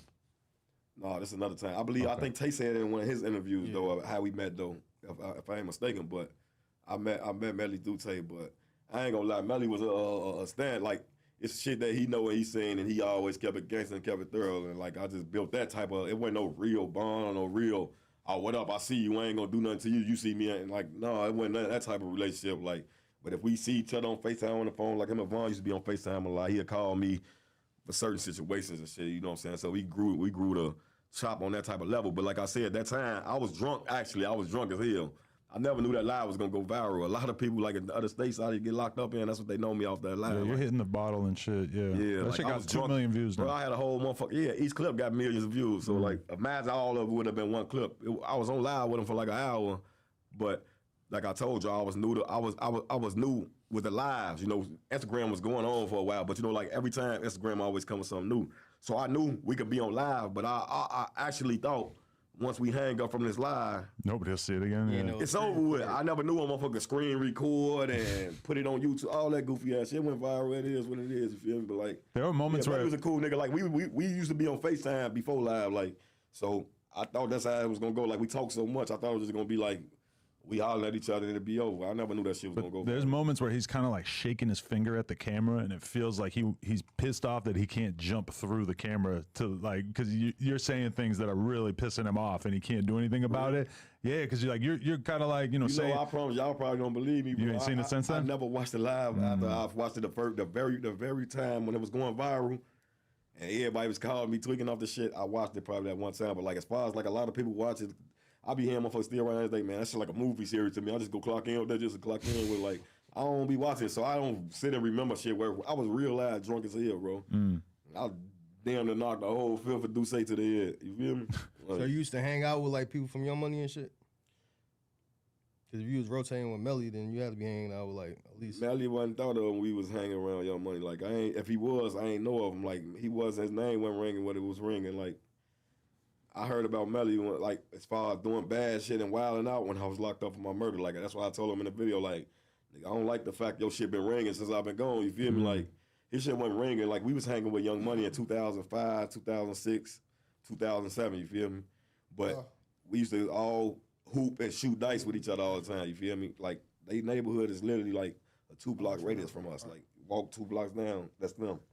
We used to go down there, shoot dice. All that shit, but you know they had it good in their community. They was all mama's boys. They was driving their mama's cars in grammar school, all type of shit. You feel me? So we used to go down there, kick it with them. They had all the hoes. You feel me? It just went from us fighting to you know what I'm saying? Like that's how that shit.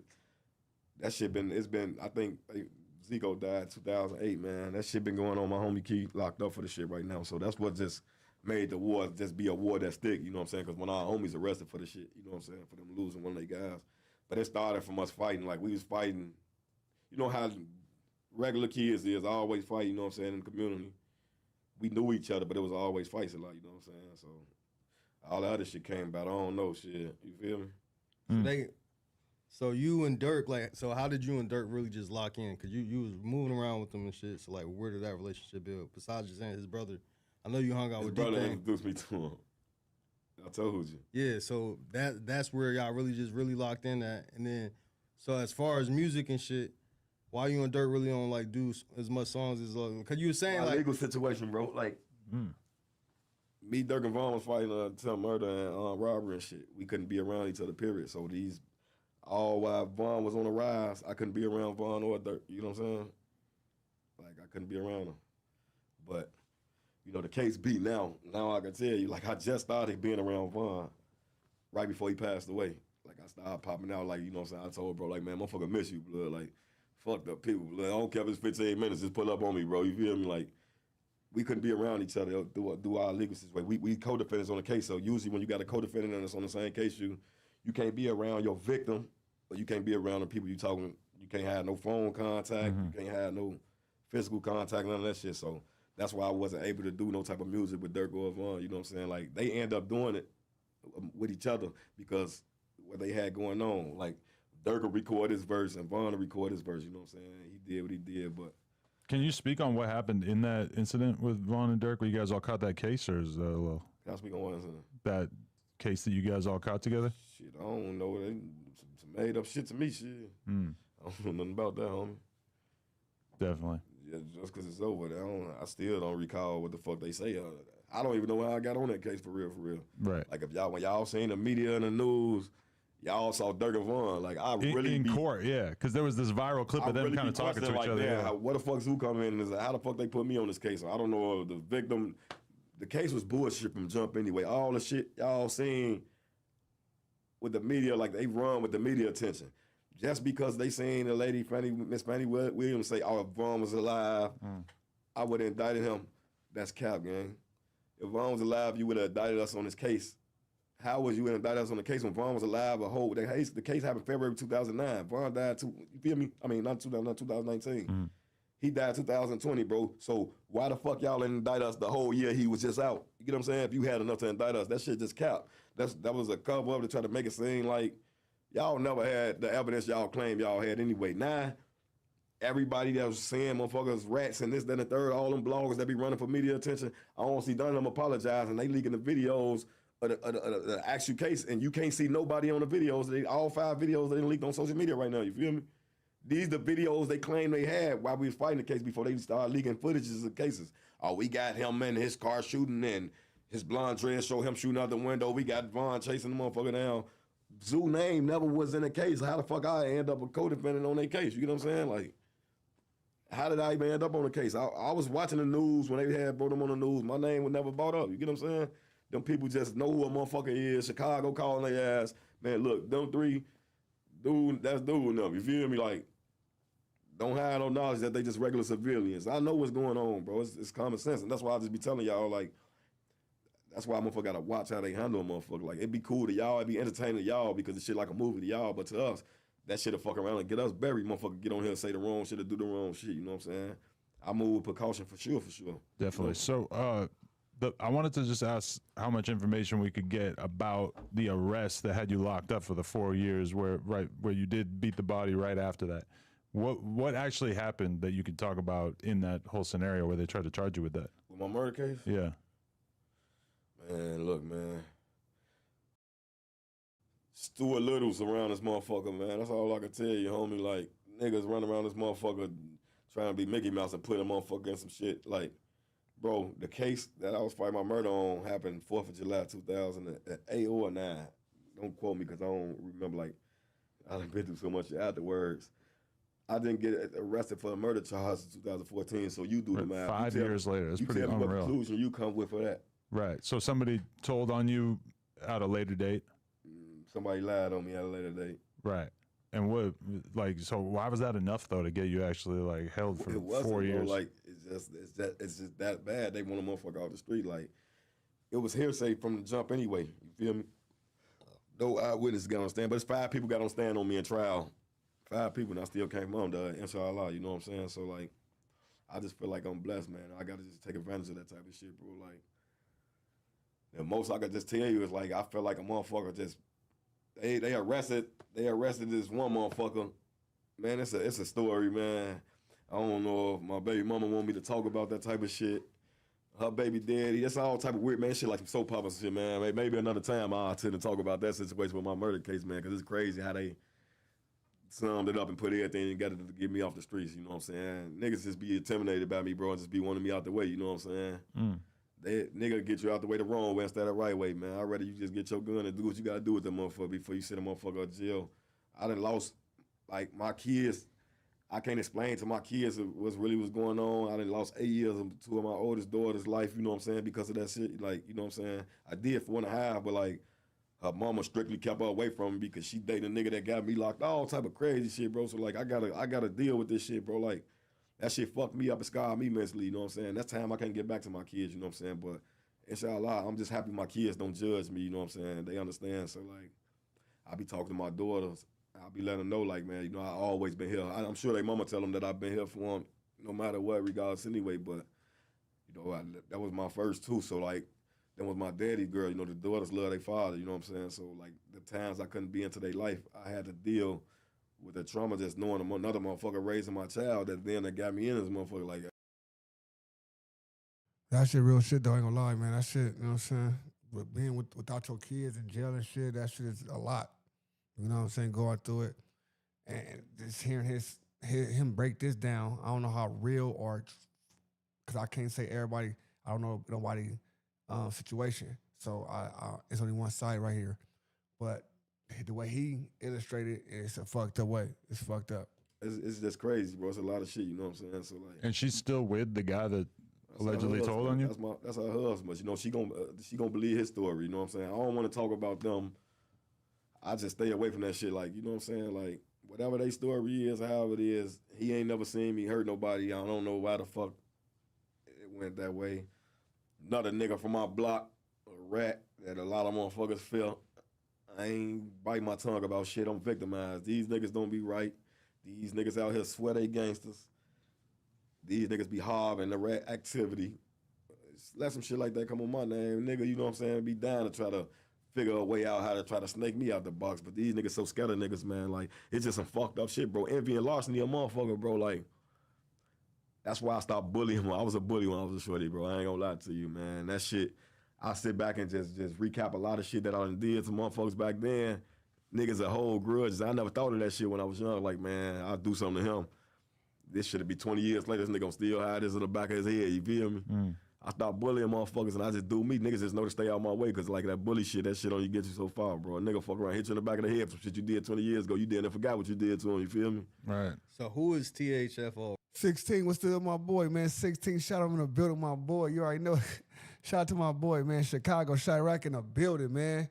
Man, come on, man. I heard your name a couple of times in this interview right here, man. They said you did the interview with Vaughn and all this shit through you know what I'm saying? You got the video shoot, you know what I'm saying? Doing the interview and all that. Let me find out. What's up, my boy? You know what I'm saying? Salute. Shalom. Shalom. You know what I'm saying? For real. Raheem, that's like your stepson? Yeah, that's my stepson. And that's with you still with his mom? Yeah. All right, because yeah, you say yes, I'm still with him. Yeah. No, we not together right now, but like, yeah, you know what I'm saying? Yeah, I know y'all had like a long relationship. But the reason I asked, because I seen somewhere it was like THF and Raheem was related to FBG Duck and yeah, they cousins. Yeah, that's just crazy. And then Brick, yeah, cousins. Yeah. Is that a little awkward at his times? father's side, his father passed away 2005. Yeah. Is it a little awkward when there ends up being overlap like that? Who? In terms of your stepson being around people that you don't necessarily get along with or whatever?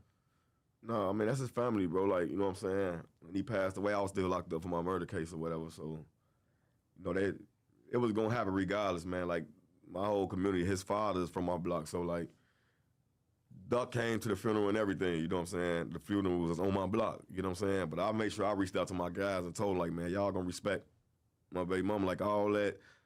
Y'all been, but my guys, like, it never was really like, they don't, one thing about my block, bro, they do them, man. They don't be looking for that shit, bro. You know what I'm saying? They don't inherit a lot of niggas. It'd be dick sucking niggas that just want to fuck with who they want to fuck with and just inherit niggas beefs. You know what I'm saying? My block don't be with all that shit, bro. That's why we be out the way for real. But niggas know what's up though. Like these niggas can fly out on these cameras, do whatever they want to do, man. Like niggas know what's up, bro. You know what I'm saying?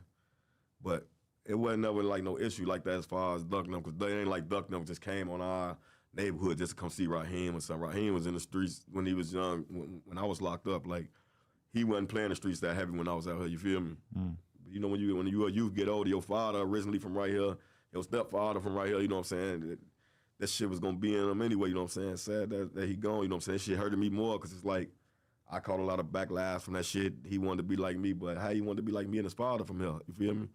That was his major influence. His father died in 2005 when he was young, so like, he was gonna be what he was gonna be anyway, you know what I'm saying? I just wish I was home to guide him, you know what I'm saying, about me, you know what I'm saying, dating his mama, like, I would have been able to be play a better father figure role than just from jail, you know what I'm saying? A lot of shit fucked me up mentally as far as being here for my kids, man, you know what I'm saying, while I was in jail, bro, you know what I'm saying? That's why I be trying to just stand on top of the business and stand up and be counted for now, and like be here with my kids like now, you know what I'm saying? Right. I just be trying to go as hard as I can go, you know, like, but I told you my situation, like, it's so many problems I have with that shit, you know what I'm saying? Because the baby mama dramas and shit, like, I be trying to be reasonable about all that shit, you know what I'm saying? Like, but that's another story, you know what I'm saying? But I'm building this little production team right now, man. I'm working on this documentary, this little autobiography of myself, man. So they gonna get this shit from me, how I'm gonna lay it out and what my layout, like, you know what I'm saying? I don't really know about too many more interviews unless everything come in and fall and play how it's supposed to fall. So did he ever do the documentary? Did he ever do the documentary? Do anybody know about him doing a documentary? Damn. Damn. Did he ever do that documentary? Fall and play, but I want to get a world, I want to shock the world with a lot of stories and shit that they ain't never heard yet, you know what I'm saying? I want them coming from me, man, because I don't like everybody judging me off YouTube. That's the main reason why I sat down today. Right. Like, it'd be so much shit, man. It's just like you could just say anything, bro. Like if I was a mass manipulator and I could just make clickbait and check a bag, I could be making up stories raw as hell, man. And I could real life influence a lot of slow motherfuckers that don't know no better. So this what's really going on. The whole time I could really be eating off that shit. Never show my face. Like if I really want to get on some manipulation shit, because YouTube got a lot of motherfuckers' brain. Social media got a lot of motherfuckers' brain. You feel me? But I wanted to sit down today and just get a word, you know what I'm saying? Eighth on high, I'm coming, like, you know what I'm saying? Like I told you, I'm definitely gonna sit back, watch the interview, pay attention to the comments, you know what I'm saying? Like, see what a motherfucker really do want to know about a motherfucker. Like, you know what I'm saying? I know how to dodge certain questions, so like I ain't too much worried. Like, my street lifestyle ain't to be televised, bro, because I done been through a lot of shit, you know. So I've been through so much shit though, but that's what my documentary gonna be for, you know what I'm saying? But anything I ever got accused of, I sat and faced my troubles anyway, you know what I'm saying? And came out on He passed away yesterday.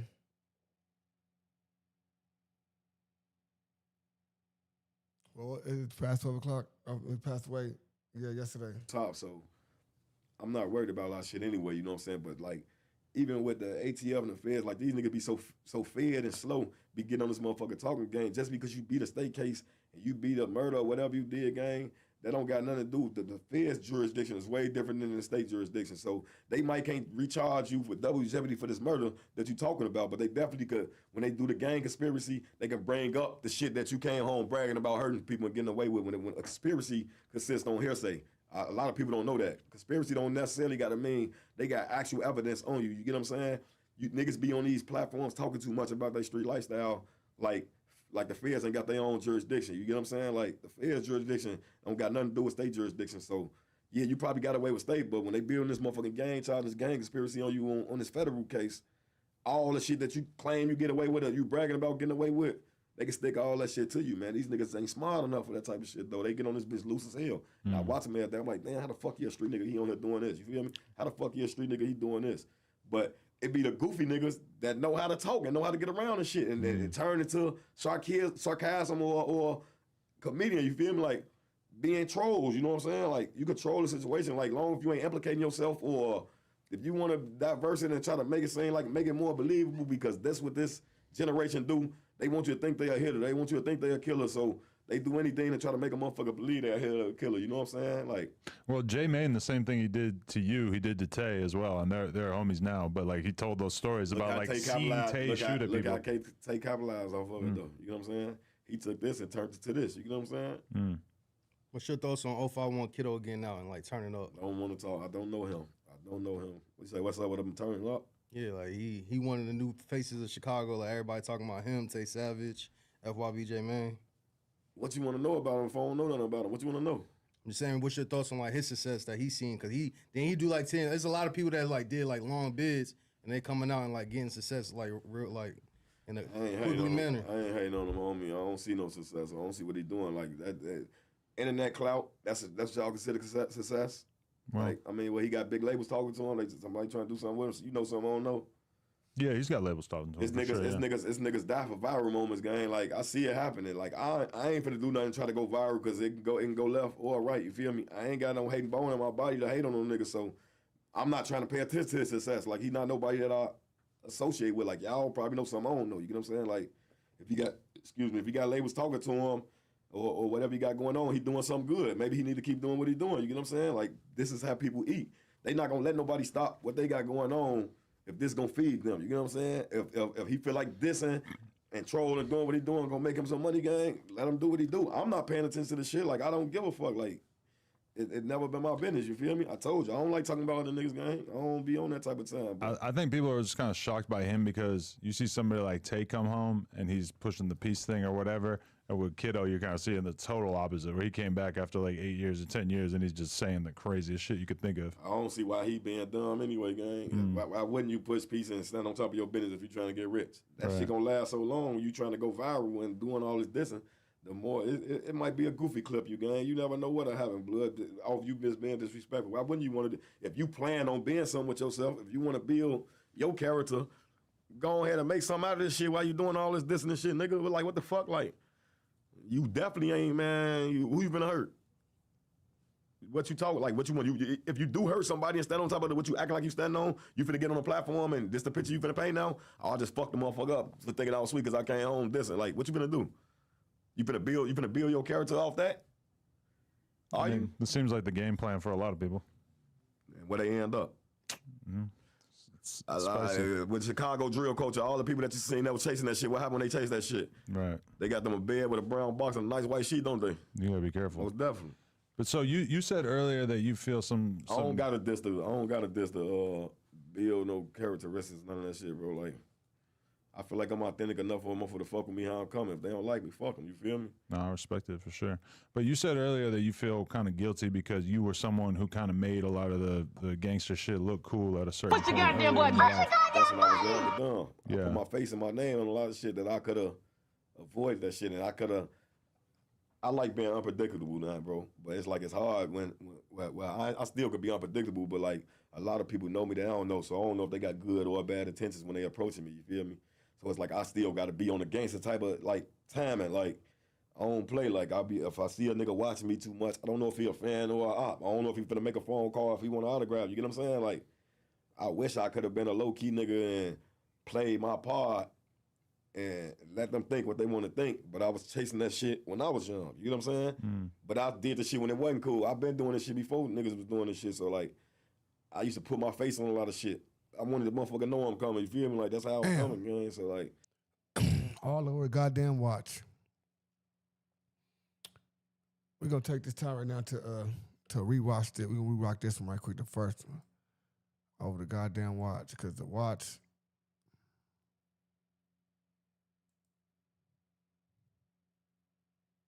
The D, man. Yeah, shout out my nigga. Talk about, man, BVC, man, claiming that boy Bezoo as work for Get Back for Man. Let's jump straight into it. Tell them drop low. Go answer niggas bottoms. We pay shit.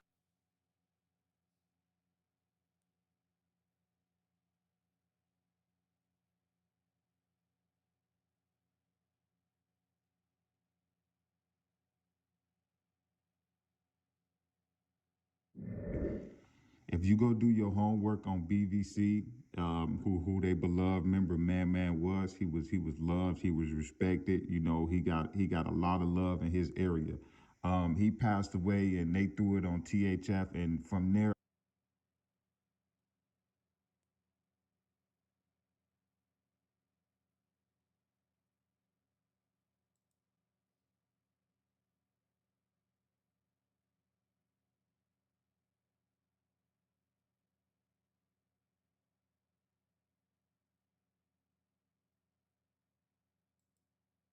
The D, man. Yeah, shout out. I'm gonna drop today on Folium. Drop some And what they rap, folks. on my granny girl that's on songs talking, just claiming, rapping about some help. Who ain't like that for real? Hey, you know what? I don't want to be like that. I don't want that one. That's the last one, not that one.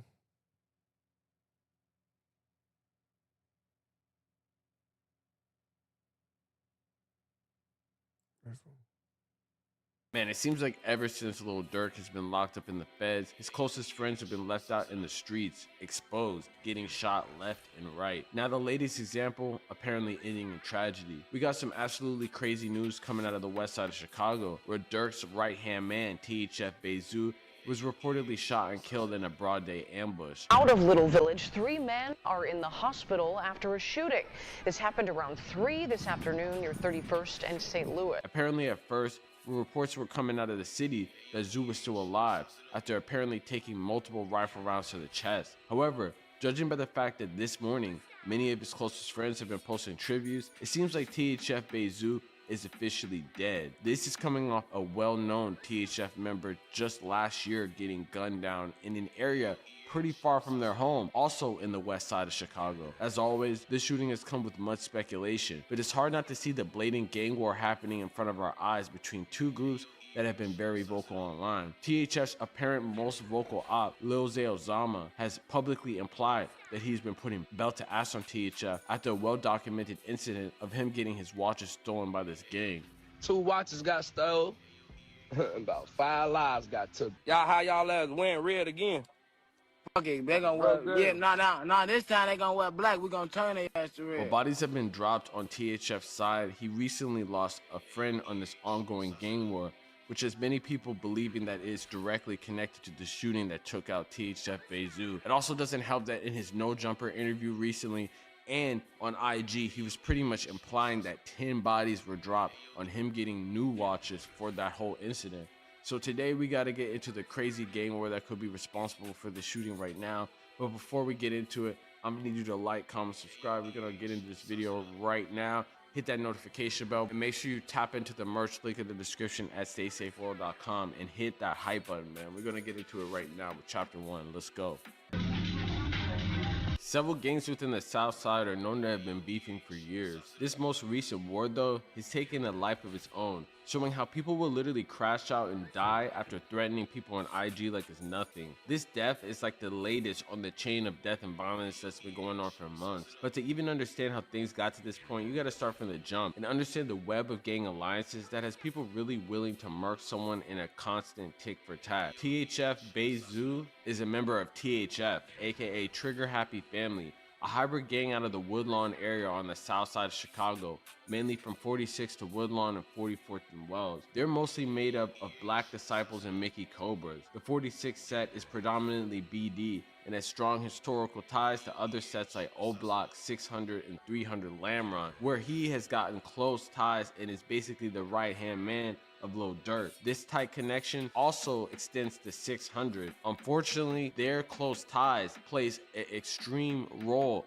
in exactly how he might have gotten murked because of an ongoing situation with another gang in the area and another artist by the name of Lil Z Osama. Lil Z Osama is also from the South Side but repping 6300. However, he has close ties to Lil Durk after being signed to OTF while Lil Durk was still free. Unfortunately, there was a crazy incident that happened several years ago where his watches were stolen in a high-profile incident right before Lil Z Osama went to jail for a switch that many people tie directly into a beef that caused a war between both 600 and THF versus Lil Z Osama, which we're going to get into in this next chapter, chapter 2.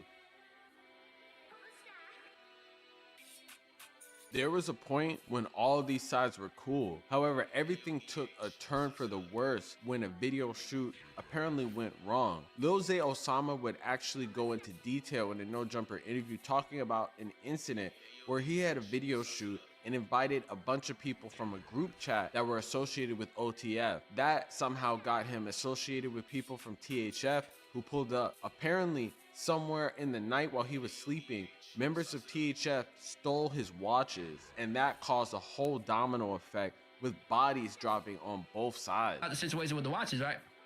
I'm about to bring that up with your shit, right? Yeah. All right, so look, they be saying that some THF niggas took your shit, and then, they took one of your homies' watches and shit, and that's why you kind of fell out with OTF. I never fell out with OTF. You get what I'm saying? This was the situation. The situation was, we had an OTF chat, like, where we all talking shit. A group chat. Yeah, where we pull up the video, each other video shoots and all this extra shit, you know what I'm saying? Yeah. So I hit the chat, I'm like, pull up to the video shoot, I'm in the rack. You feel me? Motherfucker pull up to the video shoot. But like I'm telling you, it was niggas in this group chat outside of OTF, like these other different blocks. So, two niggas from down there pulled up to the video shoot. I never had no problem with them, no bad vibes with them. So, you know, they come to the video shoot, we kicking it. Video shoot over, I leave. I go to my hotel room. Mind you, I get off the liquor, I'm drunk as now. You feel me? I'm in the hotel room, I go in the room, I fall asleep.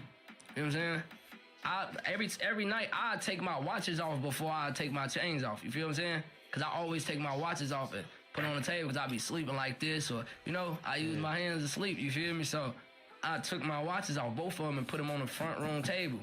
You feel me? I wake up the next morning, bro, like 7 in the morning, bro. My shit gone, you hear me? Now, I'm thinking back on last night. They came in the room and wake me up.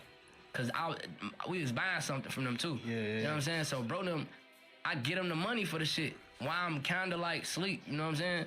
I get them the money and I fall back to sleep. I wake up. The shit gone from in the front room off the table. I'm flipping the whole room. Trying to see where everything at. Mind you, my cameraman was here and my homie was here. Yeah. You feel me? But them niggas was so slick. Bro them didn't even see them take it off the table. You get what I'm saying? Bro, them probably thinking I still got my watches on or something. So now I'm calling these niggas. They merching on every dead homie in the book that they didn't take it, they didn't got it, they don't know what I'm talking about. I need to check my homies. They probably still, I said, bro, none of my homies would ever play with me, bro. Yeah. You get what I'm saying? Ever. You know, so now these niggas telling Smirk and them like, on woo, we ain't got to merchant on all they dead homies. You know what I'm saying? When you merch on your dead homies, you got to be for real. So directly after this interview, he would basically go on live multiple times talking about how bodies were dropped after this incident. And he would actually go on live with his homie, which we're going to talk about later, Lil Deuce, saying that they were paint any person red that had to do with this whole incident. All ass wearing red again. Fuck it, they gonna wear, yeah, nah, this time they gonna wear black. We gonna turn their ass to red. Today it's a new nigga outside coming out of snitch. So what that make y'all? The rest of you is snitches too. You hear me? Facts. I'm out the way. Making music, getting money, just signed my new deal. But look though, this was before the deal. I swear to God. 2 watches got stole. About 5 lives got took. Well, unfortunately, there would be multiple bodies that many people now realize could have been exactly connected to this whole incident. And we're going to get into it into the next chapter because there would be some crazy high profile incidents and killings on both sides. Let's get into it in chapter 3. In 2024, a tragic video would go viral of another THF member named THFTP getting gunned down in front of his wife and daughter, also in the west side of Chicago. On the night of Wednesday, February 7th, 2024, at approximately 6:41 p.m., Chicago PD would swiftly respond to a shot spotter alert and distress calls reporting a person shot at the intersection of Madison and Long on the west side. Upon arrival, law enforcement discovered Terrence, aka 30-year-old Chicago rapper THFTP, lying on the ground, having sustained at least 7 gunshot wounds to the torso. Urgently, he was transported to Loyola Hospital, where medical efforts proved futile and he was pronounced deceased. Since then, video footage basically came out of people pulling up to him while he was holding his daughter's school project, and he was unfortunately switched down in a crazy incident. Well, just later in the timeline, Lil Z Osama would be talking about bodies that dropped for his watches. People would look back at that incident and think that he had something to do with it. Although it looked like they were definitely putting BTA on a bunch of people associated with those who stole his watches, retaliation would come back in the form of a shooting literally just a couple weeks ago with his homie, which has many people thinking that Lil Z Osama was sacrificing his own members, you see, because Lil Z Osama is not in Chicago right now. He's in LA, but other people who are around him are the ones that are unfortunately going to get caught up in this gang violence. And that's exactly what people thought when the shooting of DMG Lil Deuce. If you don't know, DMG Lil Deuce was the homie that he was on live with saying that they were gonna paint the city red. Unfortunately, he was gunned down in a separate incident just a couple weeks ago that we actually covered on this channel, which is the latest retaliation. And that has many people believing that it could resulted in the incident that happened just yesterday, which we're gonna get into in chapter 4. Let's get into it. Little Village, 3 men are in the hospital after a shooting. This happened around 3 this afternoon near 31st and St. Louis. Police say those victims were standing in a parking lot when a car drove up and someone inside started firing. One of the men was taken to the hospital in critical condition.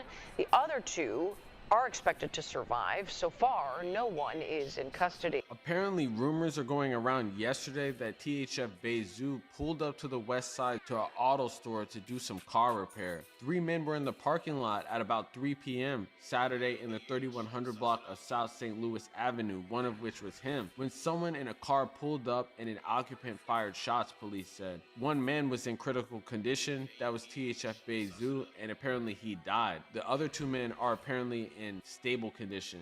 The 35-year-old man, aka THF Bayzoo, was shot multiple times in the torso and taken in critical condition to Mount Appreciate the subscribe. Good luck. Appreciate it. Sinai Hospital. There were reports that shells behind left evidence of rifle rounds, which many people showed that was not a good sign. And unfortunately, it looks like it was a terrible sign because he was not able to make it, with many condolences posters basically being put out. Man, this is a very sad scenario, and it kind of reminds me exactly of the THF TP situation because it's in an area that isn't in the South Side. So I guess people think that it's all good to just be out and about because they don't have beef. But if you're anywhere within the city of Chicago right now and you're associated with these people, or really in any gang, your head is literally has money on it, and you have to be careful at every single moment. And those moments that you are just loafing, just trying to fix your car and stuff like that, someone could just drive by and be like ready to just take you out. It's a very unfortunate situation. He's leaving behind a kid and a wife and stuff like that. But it just shows if you're even associated, the only people that are still around right now that are still like, 600 members and posted up, or just members that were in the original drill scene, are all like out of the city. Everyone else is either dead or in jail. Or just look at Dirk. He was out of the city and is currently in jail. And ever since that he's been in jail, it seems like everyone around him has slowly either been caught up in the system or gotten gunned down too, man. But hey, let me know in the comments what y'all think about the situation. Real stay safe shit. You already know what's going on. Like, comment, subscribe, man. Peace. Stay safe shit. Appreciate the subscribers, all of my new subscribers. Appreciate all y'all. Appreciate everybody that's subscribed. Appreciate y'all. It's all love. You know what I'm saying? Appreciate all my new subscribers, man. You know what I'm saying? Appreciate the subscribe. We're on the grind. Oh, it's 12 o'clock, man. It's 12 o'clock. Oh, what y'all want to do, man? Damn, 12 o'clock, man. Shit. I'm ready to call it quits. Y'all trying to stay up a little bit longer. Oh, shit. Let's do a little bit some more. Fuck.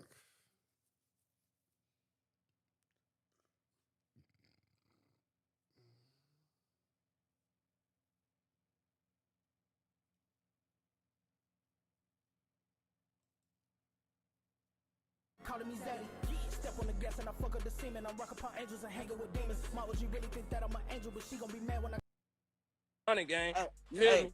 DMG, you hear me? On Baby J, we spank shit. 317, man. Hey, look, hey, you hear me though? This ain't Call of Duty. We really got no nigga in the rack say they play with us. No nigga in the rack could say they play with us. No nigga in the rack could say we got 20 dead homies. On Baby J and Zuri, nigga. On my daughter.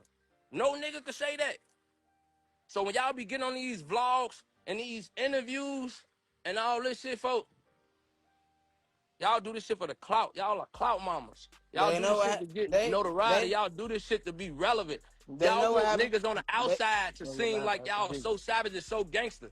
Gang, they know what happened half to Ben. of the rack is goofies. This is what I want all the out-of-towners to know. Half of the rack is goofies. Half these niggas that be on these platforms like they killing, drilling, savage, getting known for being savage or a gangster, on Tay, that should be a fairy tale. On my baby. Should be a fairy tale, man. You niggas is clowns, man. Fucking goofies on me. Y'all niggas 35, 40 years old still talking about I'm on the block. I got the Glock. That's how your homie got shot. Oh, no, I ain't fucking with you. You rapping, Zay? Nah, look, I just had to tell her. Niggas be 40 talking about, oh, I'm still in the field. I'm out here on the block trying to be a young nigga over again. How? You asking to die. You asking to go to jail. You riding around in the rack all day still trying to gangbang. You 40 years old. Yeah. Go sit your dumb duck ass down and go take care of your fucking kids, man. O'Neal, man, take care of your kids, man. You gotta take care of the kids. Take care of your fucking kids and stop playing with us on this internet. Cause soon as a motherfucker catch you, like, who caught him in the mall? King Yella? Yeah, soon as a motherfucker catch you in the mall like King Yella, guess what we gonna do? We gon', you hear me? On Baby Zay, we not gonna do what King Yella did and walk off and be like, oh, it ain't that or whatever. But I heard you was the bitch in that situation, not King Yella. I don't know if I'm saying it right, but on tape book, any nigga that we had problems with and we bump into him, on my dead homie is going down, gang. You hear me? You hear me? I've been back to the rack multiple times. Just because I don't post my location, that don't mean I ain't in the rack. You hear me? Oh, yeah. I don't got to post my low when I'm in the rack. And when I'm in the rack, you know how I'm riding. My ops know. I'll make a video every y'all time want to be the new ops. But guess what? We ain't got to do shit to y'all, because guess what? Y'all ass dying every day, boy. From the older to the younger. Oh, didn't y'all just hop on red? Didn't y'all just hop on red? Didn't y'all just hop on red? Stop playing with me, folks. What that happened on? What that happened at though? Soon as the motherfucker said a word. These niggas better stop playing, folks. Y'all, how y'all ass wearing red again? Fuck it, they gonna wear. Yeah, nah. This time they gonna wear black. We gonna turn their ass to red. Oh, I just told you on the phone what to do, bro. All you got is one button, bro. All you gotta do, bro. You know that. Yeah. And ride with them. We still in Philly every day. Hey, listen. Every day. Hey, folks, call. Hey, call big folks off this phone. We spent the 3 days straight. We was wearing a name Everybody for what, with this shit until we hop out, tap they brain. Hey, Lil Deucey been telling you been had a name for what though? For pulling up and hopping out and for no. Bust your homie, bro. Hey, listen. And the difference between me and a lot of you rappers and a lot of you acting ass, bitch ass niggas, you hear me? We don't harbor snitches for one. For two, we do not. We don't get into it with niggas that come back around them, man. We don't let a nigga talk crazy to us on no internet that called us a snitch and come back around thinking we back gang because the nigga got out of jail. Ain't none of that shit going on. Motherfucker play my name, you gonna eat dirt. On them great. Bro, niggas be fucking goofy. Niggas know what they said on that phone. Now niggas want it's tell Breeze. You already know, bro. You already know I'm trying. I gotta get up on it, man. I'm trying to see what all this shit going on, man. I gotta tap in straight up. My nigga 16 in the building. This my boy. Tell Breezy, tell 600 Breezy, get on live and dollar for dollar with me. And he can go get his big homies money from the block or from Wisconsin or from Iowa, whatever. Tell him go dollar for dollar with me. Tell him go watch for watch with me. Tell him go chain for chain with me. Them weak ass chains, bro. Watch, me and Bill got some shit on the way. Watch. Gang, that shit is fake. That shit is fake. Why you think niggas never upload their jewelers or where they getting their jewelry from? Man, I know that shit fool, man. That shit is fake, bro. That shit look fat. That shit look fool. That shit is fake. That look like Soulja Boy old jewelry. I'm not even disrespecting DM I'm not disrespecting 6300 Bash Eye with no fake shit on my baby. I'm not putting my dead homie face on the chain, fake, none of that. You disrespectful. On my daughter, you disrespectful. Niggas be making music. Hey, Zay, I appreciate you. Hey, listen, and then he gonna say in the interview, this nigga gonna say in the interview. I appreciate you for this one. You know that. Hey, look, this nigga gonna say. Hey, Zay, I appreciate you for this one.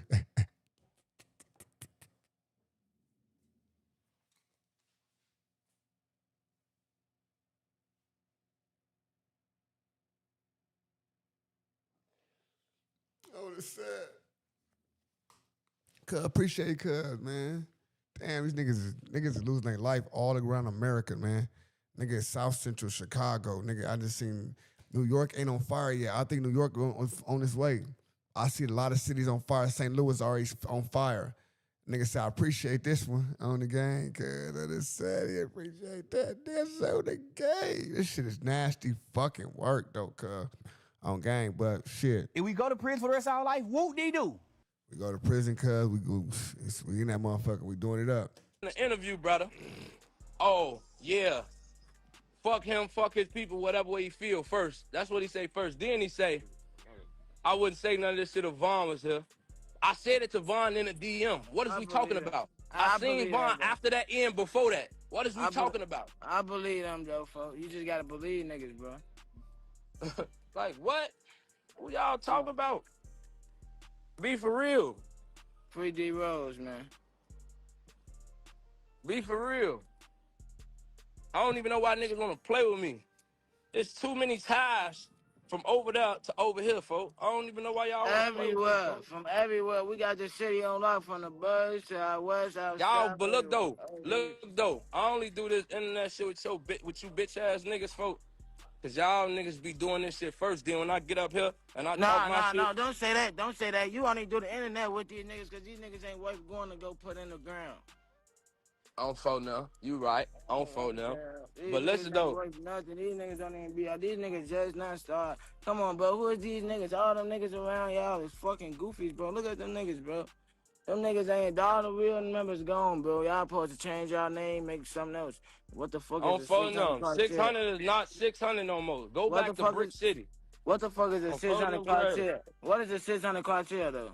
I get your And, goofy ass nigga, you out. know what, nigga? Fuck 600, nigga. Fuck is you talking about, nigga? And bench that ass. Fuck that shit, gang. And fuck all y'all dead homies, nigga. Turn up about it. Fuck you talk about. Y'all know what the fuck going on. All that bapping and rapping you niggas be doing. Turn up about it, cuz. You can't say turn up about it, fuck is that, homie. Turn up about it, bring you into California, brother. Hey, Boogie, I done bumped into every last one of you niggas, gang. Every last one of you niggas. None of you niggas never disrespected me, played with me, talked to me crazy, woofed at me, y'all probably sneak this, but never in my face. Y'all niggas don't say none of this when I see y'all, gang. Y'all niggas only come on the internet and say weird, dumb, lame ass shit, clickbait ass shit. You know what I'm saying? But when y'all niggas see me, it don't be none of this. Y'all niggas don't never say none of this, do none of this. Why? And the same way I be on live is the same way I'm in person. You can ask every fucking gang, hood, block, nigga, exec, rapper, anybody. I ask them. I'm still the same person everywhere I go. Everywhere I go. This is me. I can't be nobody else but me. Oh, my brother. Y'all got lames advocating for y'all, folks. Y'all got real life lames advocating for y'all, folks. No cap. And I don't want to see no interviews. I don't want to see no lives, no story posts talking about Zay after this live. Because I've been on live long enough for y'all to join, say what y'all got to say. So we ain't, you feel me, forget nothing or nothing. Y'all can come join this live. Y'all can hop on this bitch, say what y'all got to say. I don't want to see nothing after this live. Because anything y'all wanted to say to me, y'all could have said on the phone when we was on the phone. Breezy, your bitch ass did not stay on the phone. They made you get off the phone. Am I lying? Am I lying? They made you get off the phone. You wasn't on no phone with us. You was on the phone for 2 seconds, and they told your ass, get off the phone, shut up. Fuck is you talking about, gang? Ain't nothing about you gangster, folk. And even the niggas that surround you know ain't nothing about you gangster. You ain't never did no gangster shit out here, folk. Nothing. Nothing whatsoever, gang. So all this bapping y'all niggas on the internet, stop that. Please stop that. Because we know what go on in the trenches. And ain't nothing you can lie to me about. You hear me?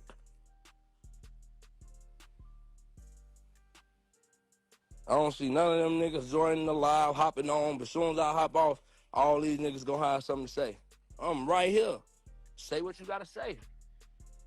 Say what you gotta say on my brother.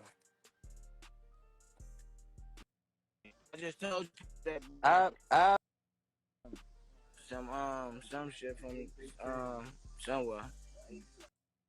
I'm gonna say something, gang. Y'all never said free bite down at all. Not all of a sudden everybody free bite down crazy. Nigga, y'all niggas that been around me, y'all will never say free bite down in my face.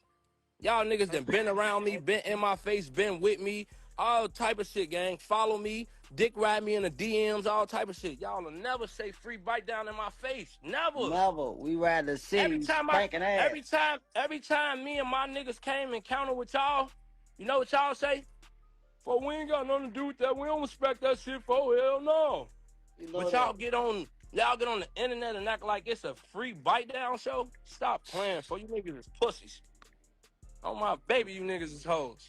I told you, folks, we gotta start recording these niggas when they call us like they do us. They be recording us with a phone right there. Like this. We gotta start recording their ass. But you know why? We ain't gotta record because we ain't internet. You feel what I'm saying? You know that. But that's what they doing to us, so though. We ain't gotta record them. That's what they doing to us? Them niggas gonna record all day. We ain't gotta do that.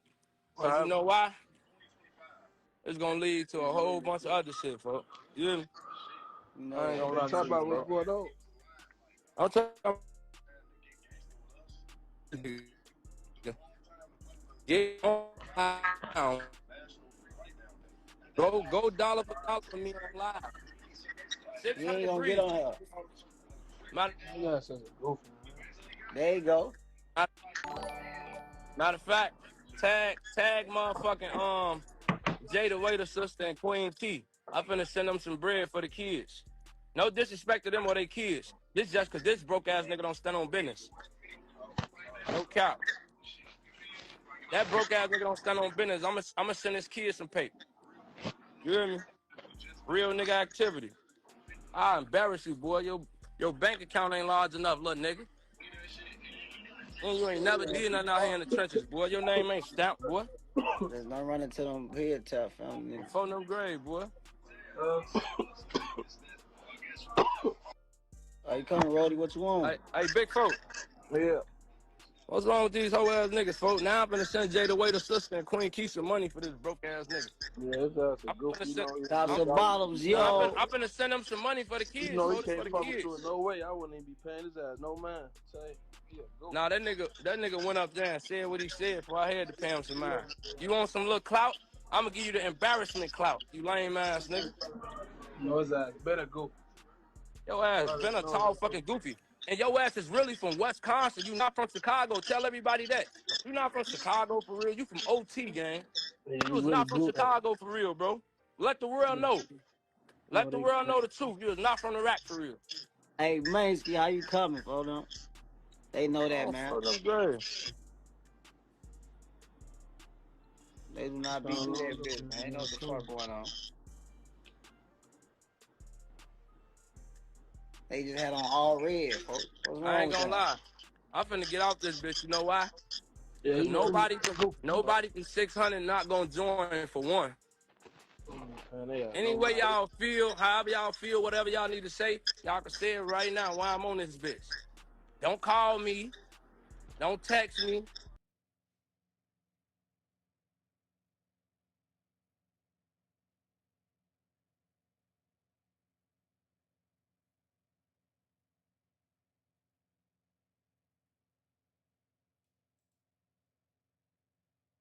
The D, man. Yeah, shout out. The niggas that I met from my experience. Yeah. Everybody else that came around, tried to come around and be around gang, was friends of another nigga, or that person, auntie, cousin, uncle. You know what I'm saying? They come around for the moment. You know what I'm saying? They not around for real. You get what I'm saying? Like the real OTF members, I'm quite sure Dirk put them in a good position, or you know what I'm saying, they ate or whatever. You know what I'm saying? So they probably on their feet or whatever. But all the miscellaneous niggas that's nobody's out here that you in the trenches, they was never really with, you know, for real, for real. Tell you something about food though. Like to me, he an honorable standing up nigga, you know what I'm saying? Yeah. He was one of the niggas that was advocating, you know what I'm saying, for his little homie them, you feel me? Yeah. To get a watch back. You feel me? But at the end of the day, I guess his voice spoke volumes back in the day, not no more. You get what I'm saying? Because if that was my shorties in my block, I returned if I said so the first time I said it, you hear me? True. So that's what I be saying. Nigga a dude and don't care about nobody around them. They selfish all over this. You know what I'm saying? Guess what? I'ma sit back, kick my feet up, and get this money. I'ma just laugh, you hear me? Man. But Zoo a good nigga though, for real. Zoo a good nigga. But he back in the truck wearing white beaters all day. Yeah, I mean, that's just what it is. He ain't do the right thing with the little money he was getting, man. I'm gonna be honest. The handlers in the building. Y'all know this THF for death, man. Yeah. Y'all know that. Nothing else, Some shit never change, man. That's some shit that'll never change. Yeah. These niggas getting on vlogs, doing police interviews, all types of shit. Can't nobody. These niggas volunteering for and shit. You know we ain't on. Hey, they ain't street politicking. They quail politicking, man. Hey, niggas don't want me to start upload my phone and start going live and flipping my phone around and showing y'all. Exposing around this. They know we can't be stopped. I swear to God, I'll break this bitch. Hey, K-So, slow down, young buck. We got the handlers in the building. I gotta go. Y'all know the biggest back in the building, man. Follow me on Pretty Guys _46.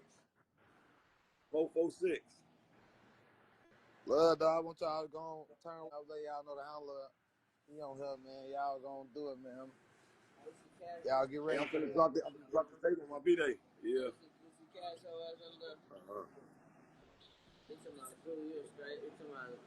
Finna drop on your B-Day? I do it. Go ahead, drop then, what? I'm gonna drop my tape, y'all. I got Vaughn on that Pirate Skins on that. I got DQ on that. I got Money Duke on that. I got TP on that. All my guys that passed away, I got music what they going on my tape, man. Y'all make sure y'all be ready. Nah, for sure. The name Go of my ahead. tape is called Cobra, man. Coalition of Brothers Represent the Army. Big Snake. Big Make Snake sure y'all action. tune in, bro.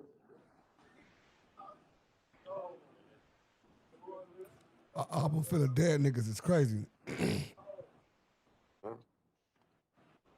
that's what we on. They, What you on? How you coming? they miss WAP, man. You know they miss me. What you on, Emilio? Man, coolin'. Guys, how you coming? Swerving and serving. I'm gonna drop it on my birthday, September 26th. Make sure y'all tune in. What you on, guys? A month after his birthday, damn. Shit, crazy.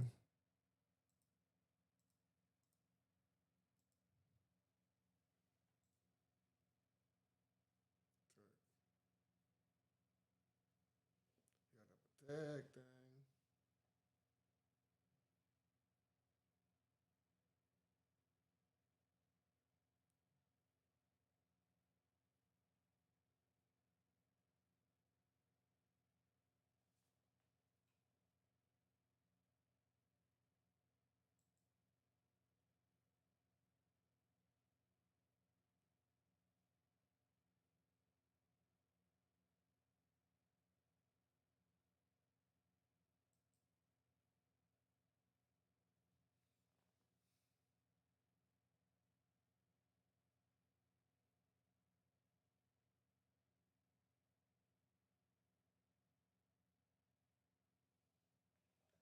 Getting chilly, Baba.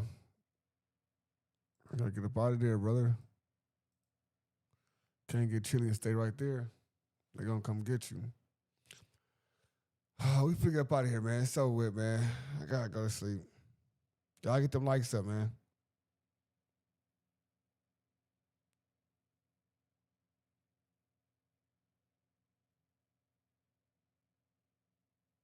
I feel bad for him, man, for real talk. Get them likes up and stuff, man, for sure. You know what I'm saying? We got people that, I'm saying, go through the shit and, all through America, man. You know what I'm saying? We're going to have more to talk about. I'll see y'all tomorrow. I got shit to do. I got to get down for tomorrow. See y'all tomorrow. It's your boy ODM Slim. Nothing like other than I'm out of here. Peace out. Gone. The D, man.